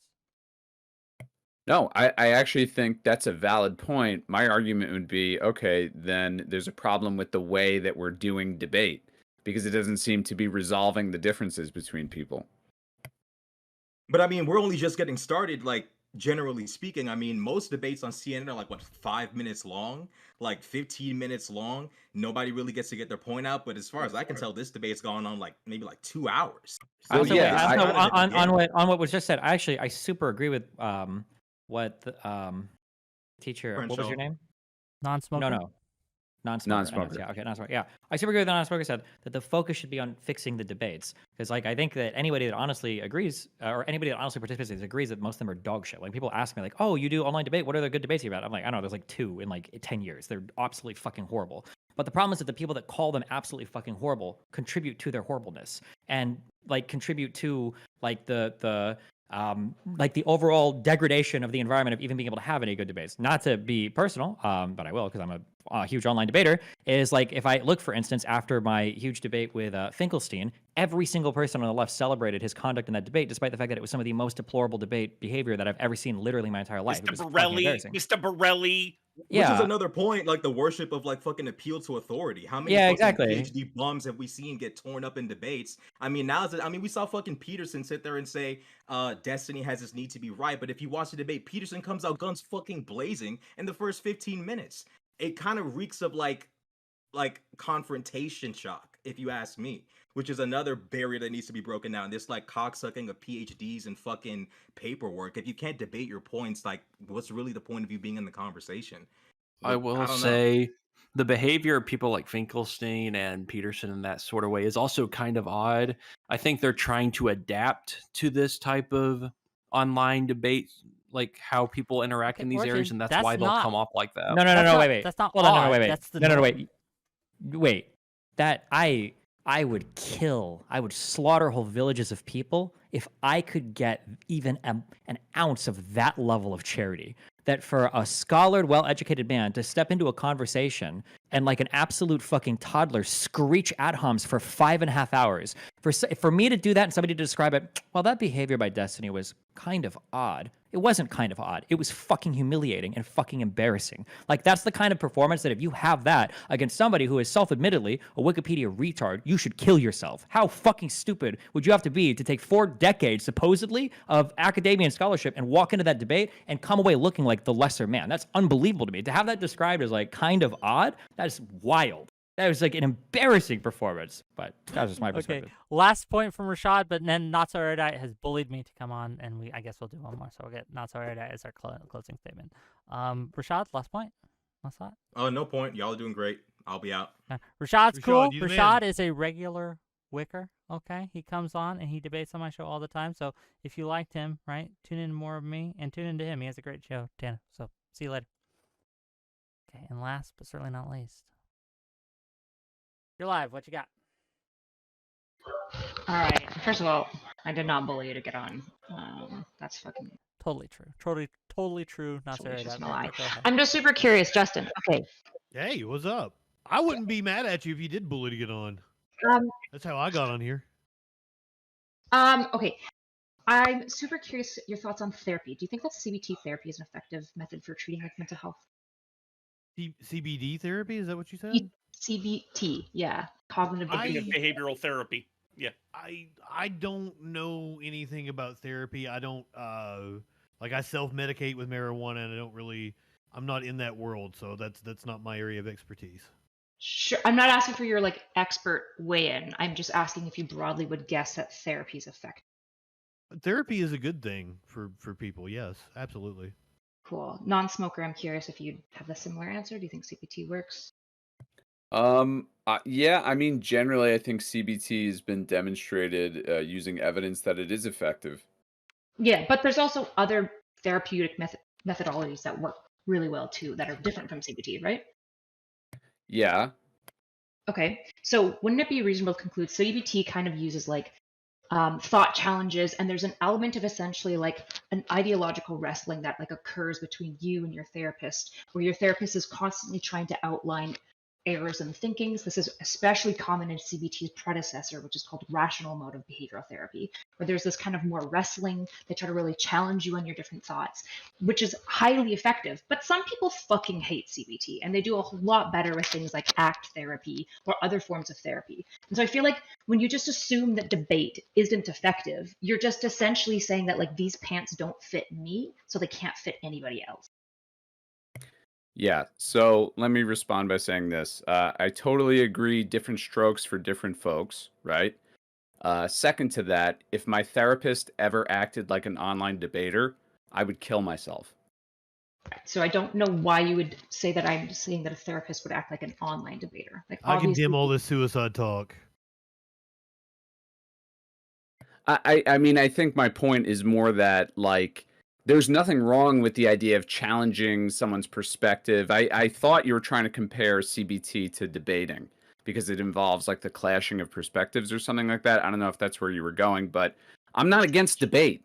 It's Sure, just yeah. the way that we do it online. It's a major Right. fucking disaster. Yeah, I mean, I'd be the first one to agree with you that like most of the people that come into debate online, particularly, are bad faith actors that broadly tend to be like decently uninformed. The issue is that like that doesn't matter. I'm comparing it to CBT because the wrestling does seem to work for some people. However, if there's anything, for example, this thing has been really effective at showing me that like you should probably just like own your positions and like not be a pussy about things. Like these are really good things to learn. If you watch like other debates, for example, from Norm Finkelstein, it makes you go, oh, well, just because somebody's an academic, it doesn't actually mean that they're like knowledgeable, respectable, or worth listening to. I think the same thing is what a lot of people have learned from watching Jordan Peterson.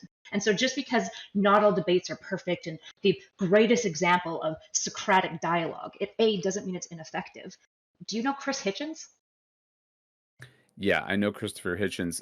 Not to divert or take you away from your point, I think the problem I have is that a vast majority of the debates are ineffective. Yeah, sure. I would agree that the vast majority of them are ineffective, but just like the vast majority of philosophy papers that are written probably don't amount to much. Most academic papers get like 3 citations and then fade into the things. Like, of course this is true, but this is the true for all things. This isn't unique about debate. So it feels like what you're doing is like you participate in a lot of like low energy, kind of low quality debate. And therefore, again, you say, well, my pants aren't very effective, so they can't ever be effective anywhere else, which is like this really weird projection of your success versus like, if you look at like Chris Hitchens' entire fucking career, it's obvious that online debate specifically was hugely effective at boosting the entire skeptic movement and blasting young Earth creationists dominantly off of the internet through mostly online debate. Well, he was doing more of a formal debate thing pre-debate bro internet. They were aired on YouTube, yes, but sure. Yeah. Do you think that being aired on YouTube was part of the benefit? That it went so far and so wide? Well, sure, but they were still formal debates. So are you saying yeah. so now it's just wholly different from anything that's done online because it's structured in a university hall? Well, it's structured. That makes a big difference. I think this has been somewhat more productive because WHICK has been an effective moderator, and so there is structure here. Okay, I feel like you didn't watch a Chris Hitchens debate. If you feel like they're just like these, like there's nothing. I have read all his books, ma'am. I didn't I know say you're haven't trying to read come his in here book. and come in with a hitch slap. I didn't say you haven't read his books. I said that you haven't watched his debates. If your takeaway is that they're just so different from online debates, like this obviously isn't true. They're pretty formal structured debates. Okay. Kind of. Well, Are they? I don't know. Yeah, I think we're debates gonna than circle you? the drain, and I do have to go. Gang, thank you. I want to see for the puppy all before this. you go. I can't find her, and I'd have to leave. I don't want you guys staring at my blank screen. It feel weird, right? But I want to see the I'll dog. entertain everyone. Well, pictures in Discord. There are That's pictures all. in Discord. Pictures There'll in- be pictures on Okay. Twitter, and if you tune into my channel on Friday, tomorrow at 6 p.m. Eastern, when I am Good plug. debating Josiah from Pondering Politics and Econoboy alongside Lactoid, right? And we're going to be talking about the Alito flag situation. I think people are making this into something way bigger than it is. I think that Supreme Court justices should be able, and their families should be able, to have political opinions and speak on those opinions and not have to be disbarred, right, from Supreme Court. But we'll talk about that tomorrow. Tune in, 6 p.m. Eastern. Thank you, everyone, for coming in. Wave bye-bye, everyone. Bye-bye. Bye. Bye. Well, that was a thing that happened. Oh, how is everyone? I am going to have to pee again. Unfortunately, I do not have Dan Crenshaw's eye pussy to pee in. I tried. You saw me. I tried to obtain puppy for you.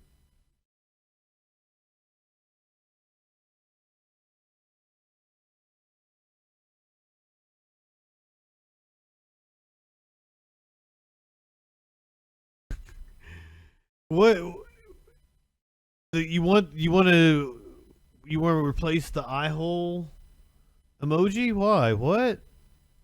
My on-screen thing? Boom, back to the troll patrol. Yeah, I'm happy with it. My main thing was wanting to go in. I wanted to land some one-liners. I didn't realize, honest to God, didn't realize that Destiny was going to get that fucking offended by me asking that. About him being on drugs. It was like the first thing I did. When I debated Rob Noer, it was like one of the first things I said pissed him the fuck off. And then it was contentious the rest of the night. And that's exactly what I did again. Fucking, I keep doing that to myself.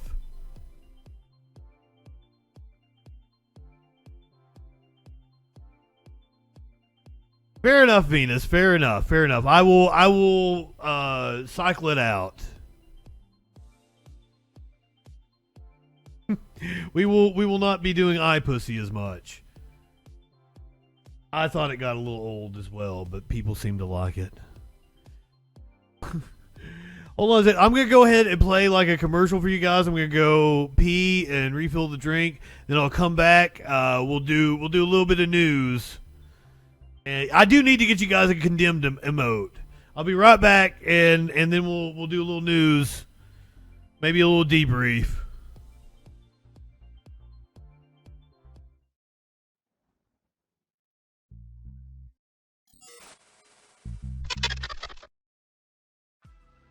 Hi, I'm JustinFREAKIN. I'm a leftist broadcaster and comedian, not liberal, leftist. And despite what you may have heard from right-wing propaganda, George Soros isn't handing out Soros bucks and funding people like me. There are no Koch brothers, Mercers, or any number of right-wing think tanks funding content on the left side of the spectrum the way they fund people like Ben Shapiro, Dave Rubin, and Dennis Prager. And YouTube doesn't monetize videos that are controversial or deal with politics unless you're someone like Steven Crowder. So this is an ultimatum. Become a patron. Support my Patreon, or I'm going to become a right-winger and get some of that easy money. You know for a fact that I could be bigger than Charlie Kirk or Jesse Lee Peterson. Amazing! All I have to do is talk about how I used to be an SJW snowflake, but the left went too far with their cultural Marxism, and Republicans are stupid enough to buy it, even though this video exists. And you know I'm right, so give me your money or I'm selling you out.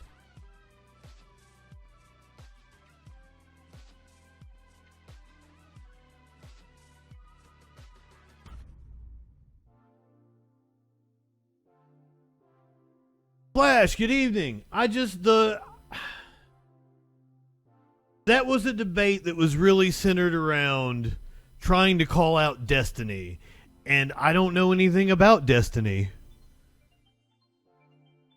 So like I feel like and apparently that was an L for me because I couldn't bring any receipts. I was asked to come on a panel about debate, and it wasn't until really just a few hours ago that I was aware of the actual setup and what was expected of me. I did not do my homework, but also I was asked to come on that yesterday afternoon. Whenever I told you guys in the Discord, that's whenever I found out about it. I didn't have anything to say. Sudden Apollo, welcome. Good evening. I mean, I'm not upset about my performance. I would assume I came across decently well, unless you're a Destiny fan. Man, I really pissed him off first thing, didn't I? I've got a talent for that shit.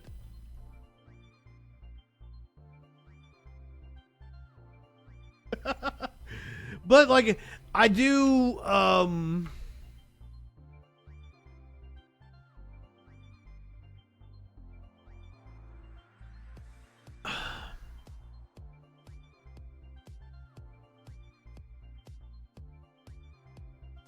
Wait, Babylon, do you not know what I do for a living?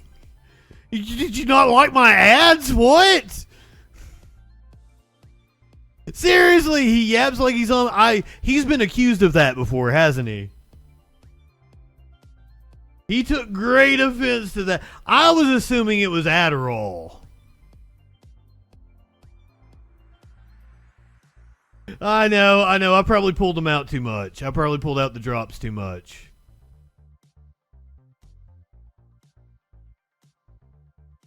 Everybody saw Titty Smack.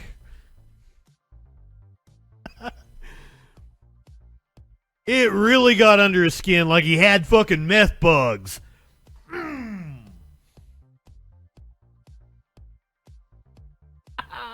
Oh, God, that was funny. Oh, I'm very hungry. I tried to eat as much as I could before the stream, and I'm already hungry. Let's get a little more high. Did somebody say WHICK censored me on that? I should be like, motherfucker, I play these every night. Don't censor me. There's nothing wrong with being on Adderall, like, you know. And that's what the, well, I didn't have audio, so I didn't think Kennedy would read with audio. So I didn't even bring it in. I only brought in, like, a handful of them. Because I knew I couldn't play audio. I would only have the visual.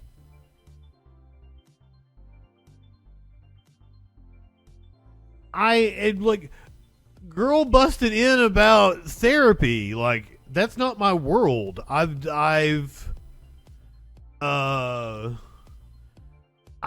not familiar with the world of therapy or anything. So, like, I encourage people to seek therapy, seek any kind of treatment, but, like, yeah, I thought she said CBD, and I'm like, yeah, I'm always into CBD. Holy shit. Apparently it is storming really bad out here. Or maybe that's the first lightning strike. Fucking Smokey just went.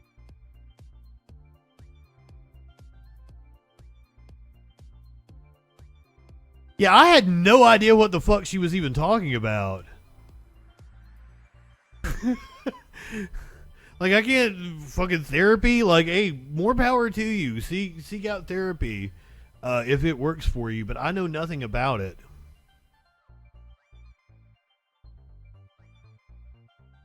And I really was going to apologize when he said he had a lisp. I was like, oh shit, that's very ableist of me. And I was gonna like make it, but like it got all fucking funky from there.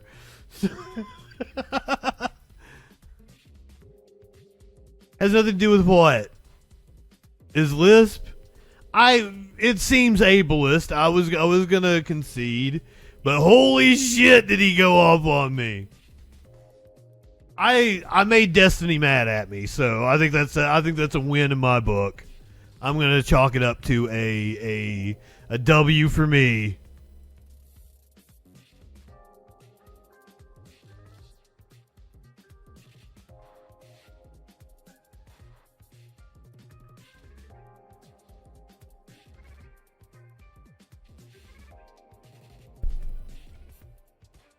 I have not watched the Finkelstein debate. Finkelstein has been amazing every time I have watched him speak, but I've never really watched him in a debate with somebody.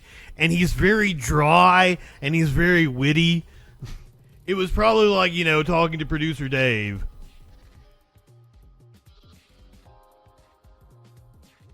But like, it was amazing. I will give Destiny credit. Like, he is amazing at his rhetorical tactics he used.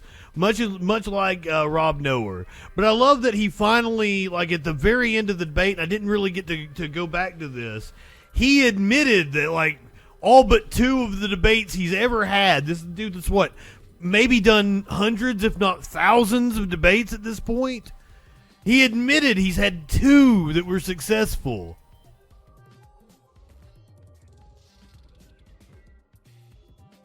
Gish Gallop Rob, indeed. Because, my God, the night I debated Rob Noer, I had a fantastic... Because we debated on the topic of does the FBI or the Justice Department, something to that effect, target conservatives.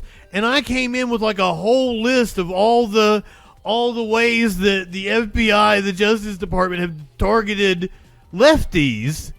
And then, like... it devolves into like a fucking hour-long topic of the minutia of the Hillary Clinton email scandal and shit. It like, and I'm like, I didn't even want to fucking argue about this. This is not what I had all this list of like shit that the FBI has done and laid out my case, and then somehow we get to arguing about whether the fucking Obama Justice Department targeted Trump unfairly or some shit. It was a debate about it. That's what it was supposed to be. And see, that's not my thing. I don't refute people point by point. What I always do is I try to take their main point, because that should be their strongest one, and then hyper focus on it. But like, man, like he was very tactful at being able to avoid, and like I really didn't like the way he treated what was that guy's name? The British guy. I liked him, and I feel like he was very frustrated by Destiny. See, I was doing my best to just be jovial. Kevin Logan. I liked Kevin.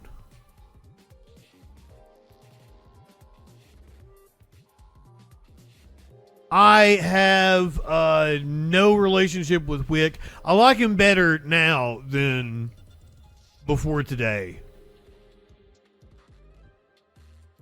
When I was supposed to debate Noer, I was supposed to go through Modern Day Debate. Like, they contacted me, and they wanted to set me and Noer up. And then they had some sort of family issue, so Noer and I ended up just having like a fucking stream together, and it needed a moderator. It needed someone to step in.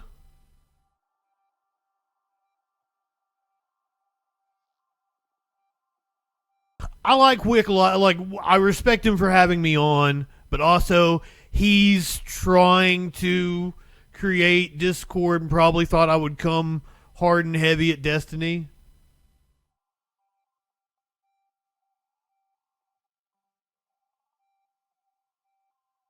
Like, am I saying his name wrong? It's Rob Noer, right? I think. And I tried to be cordial when I had him on. Oh, shit. I was picking my fights. Like, also, a lot of it was based around, like, do you have receipts against Destiny? I've never really watched Destiny. The only real clip I think I watched him and Sam Cedar years ago. I think this was 3 or 4 years ago, and they're talking about student loan forgiveness, possibly. And then, the clip of him with I may not be set up, Winch.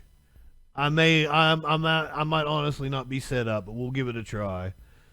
I tried to take a call earlier and it didn't work. Are you there, Winch? I can hear you, but I don't think they can. Oh, talk for him again. Hey. We have Media Winch.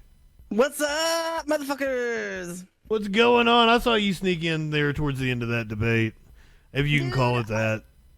Man, if I had a link to that shit, it was over. You need to go on there sometime. I did. I joined his Discord. Maybe put in a good word for me. Hell yeah, you do awesome. So, okay. You know that I have many, many opinions on many, many things. Of course. That's what I love about you. I know I love it about you too. This whole like fucking online debate thing is just absolutely stupendously ridiculous. And let me tell you why.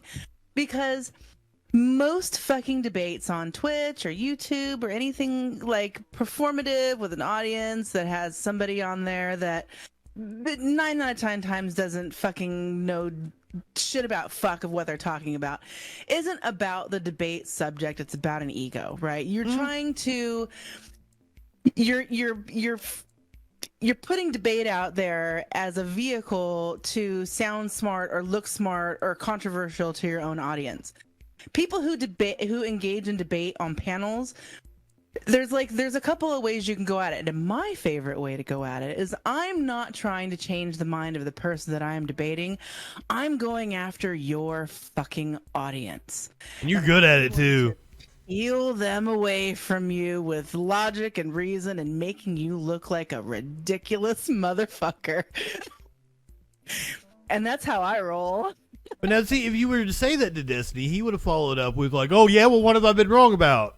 What fact can you call me on? Blah, blah, blah, blah, blah. See, the thing is that, like, I kind of know who Destiny is. I don't know, like, I can't tell you anything specific about him except for, you know, that he's been kicked off of Twitch hella times and he's pretty controversial as far as, like, his opinions and shit.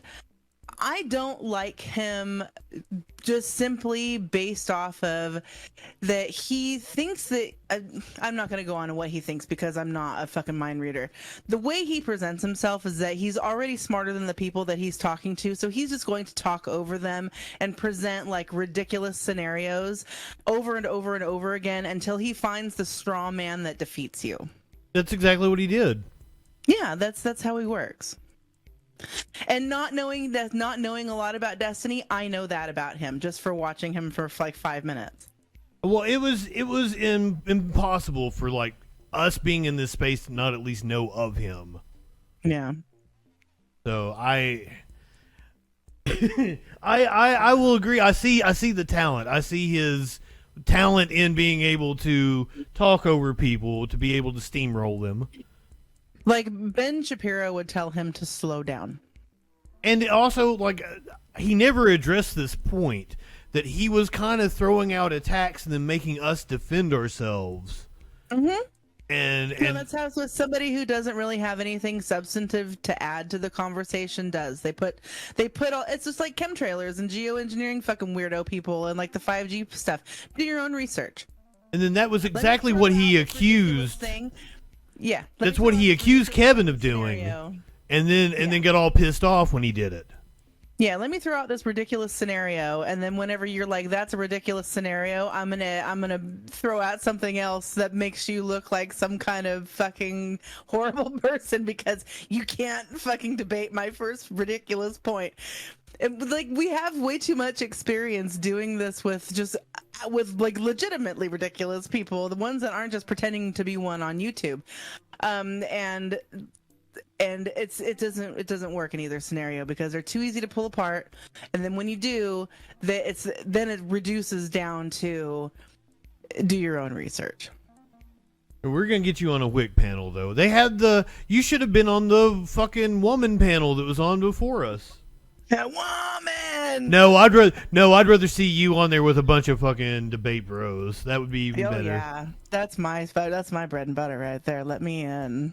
What was the gal talking about, like the therapy thing? Like, I had no clue what she was coming at me with.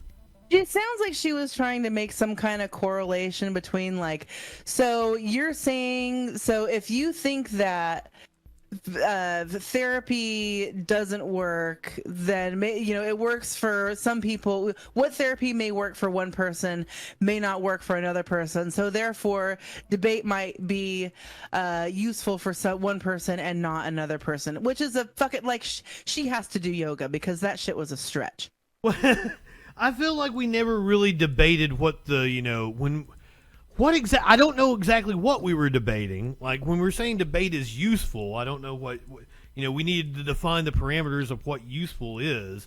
Can it change minds? I mean, No, I mean, not to the person that you're debating. That's not the point, and it's not even the point in a like an official and structured debate, like you were trying to explain about, like a debate that's set up on a collegiate level. Those are very regimented, and you're supposed to stay within a set of rules. It's not that people do, but it's set out there. It's set up there like that for a reason, because there's supposed to be a clear winner and a loser. But debate panels like this aren't set up that way. They're set up because whoever this person, WHICK or whatever they wanted for the show, got Destiny on as a get, and then wanted people to dogpile him for clicks. Yeah, absolutely.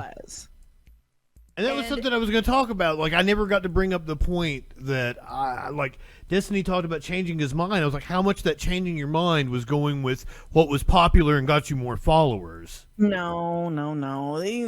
It's you're not going to go into a debate with somebody in a public venue that is simply performative and change that person's mind.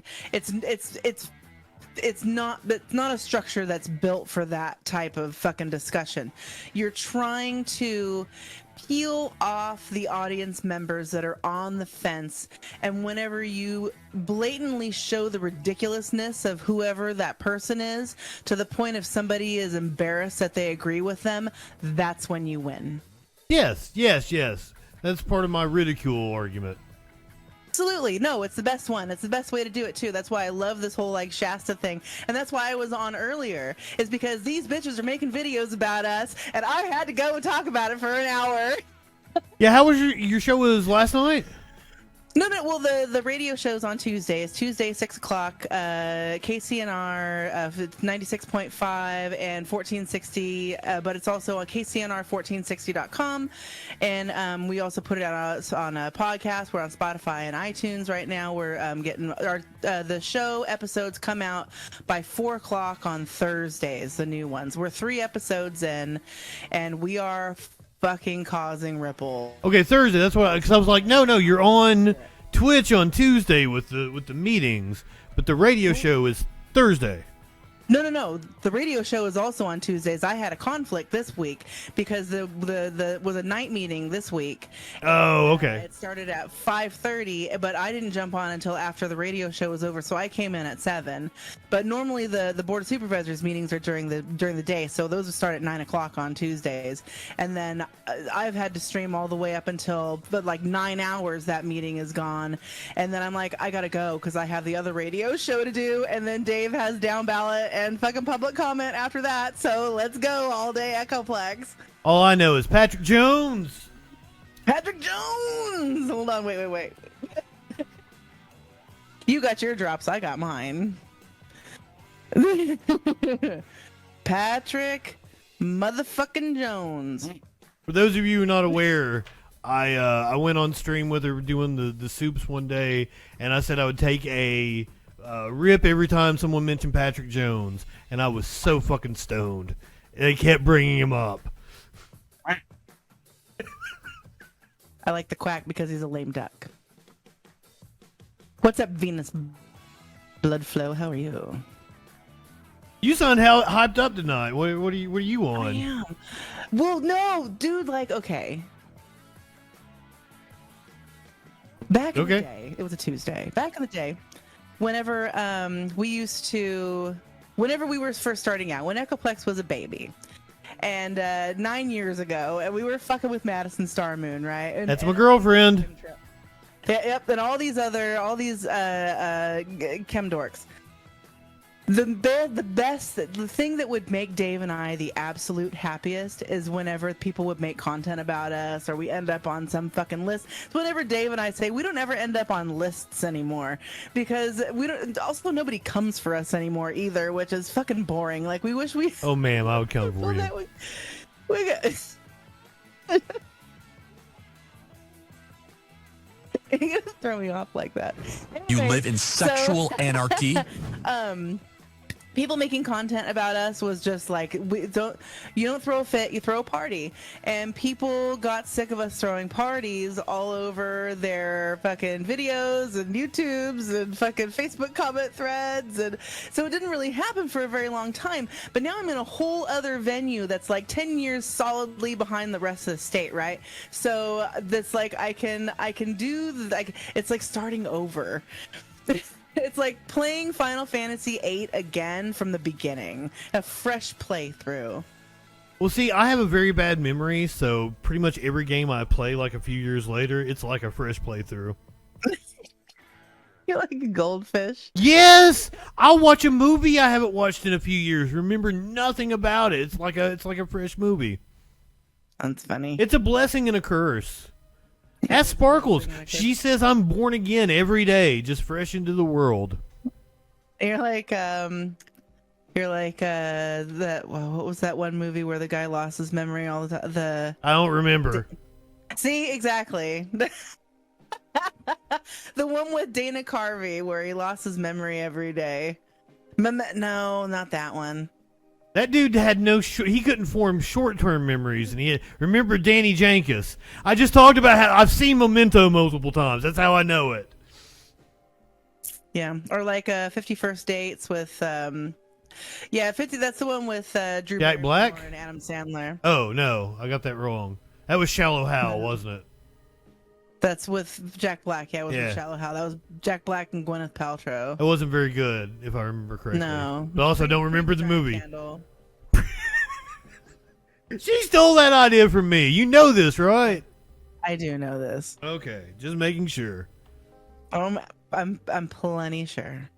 One of these days, I'm gonna capitalize on that. I'm gonna do the Ode de Twat perfume and everything. I'm horrible. I'm a horrible person.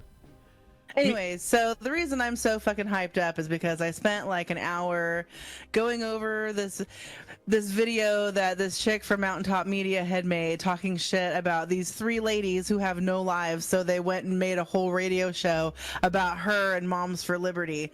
Which, I mean, you don't really have to go very far to make a show about Moms for Liberty, because there's a lot to fucking shit on about them. But it wasn't like specifically about Moms for Liberty. It was just that topic, because we had somebody who was anti-Moms for Liberty organizer. And she was super cool, and she gave a lot of information and debunked a lot of stuff, and we were able to, put that information out there. We're the only liberal show on an entirely conservative station, Justin, and it is my favorite fucking space right now. It's awesome that happened, because radio stations are usually very guarded. So how'd you even end up with that spot? We bought it. Oh, that explains it. Yep. The last time I tried to do a radio show, they were wanting me to buy the time and then go sell my own advertising, and I was like, "Now come the fuck on." Yeah, it's like was it $300 a show, and we did a GoFundMe and we funded it for 6 months. Yeah, I think $300 is what they quoted me to be on. And it was even Friday night. I wanted to do the Friday Night Freak Show. I was like, you're a fucking political talk radio. You ain't got nothing going on a Friday night. You could let me do that and sell ads on it. But no. Hey, Winch. The storming is getting bad outside of my apartment, so I think I may need to cut this off, because I'm always scared of power surges. Plus, I'm kind of hungry. And I can't have a big body. You.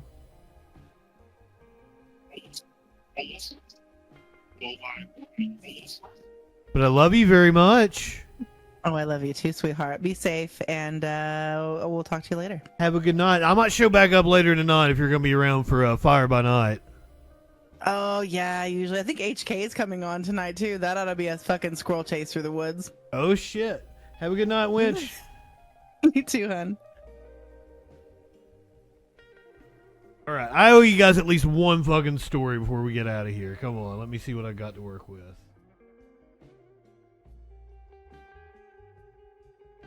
I think I have a good pet story. You guys want a good pet story?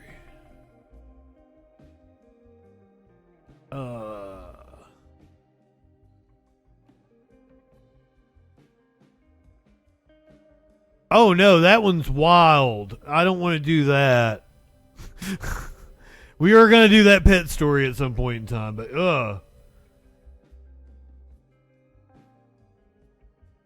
here's what we're going to do. Rocco. We're going to meet Rocco. You guys are going to fucking love Rocco.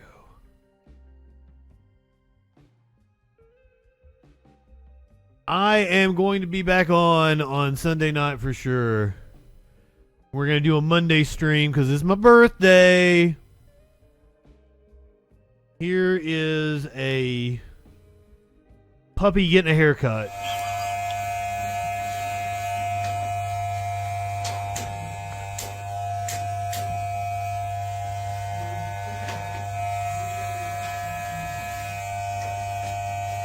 I lost a fucking TV to a lightning strike when I lived in Alabama.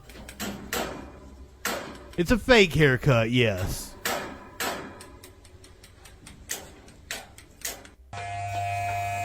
This is Rocco, so I assume he's a good boy. Well, I guess he thinks he's getting a haircut. He's really into it. I have a surge protector. I've lost a graphics card and a TV to lightning strikes because they're just that severe around here.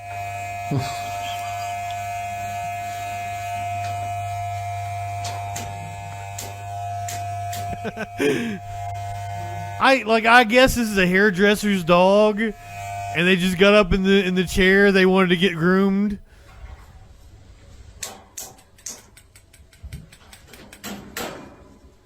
Been a wild night, guys.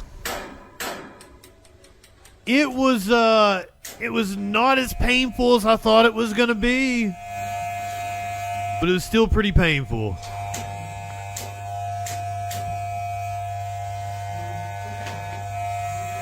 Yeah, I could get a universal power supply. Those things are a little pricey. Go ahead, light one up, tip one back. It's alright to have a little fun before you hit the sack.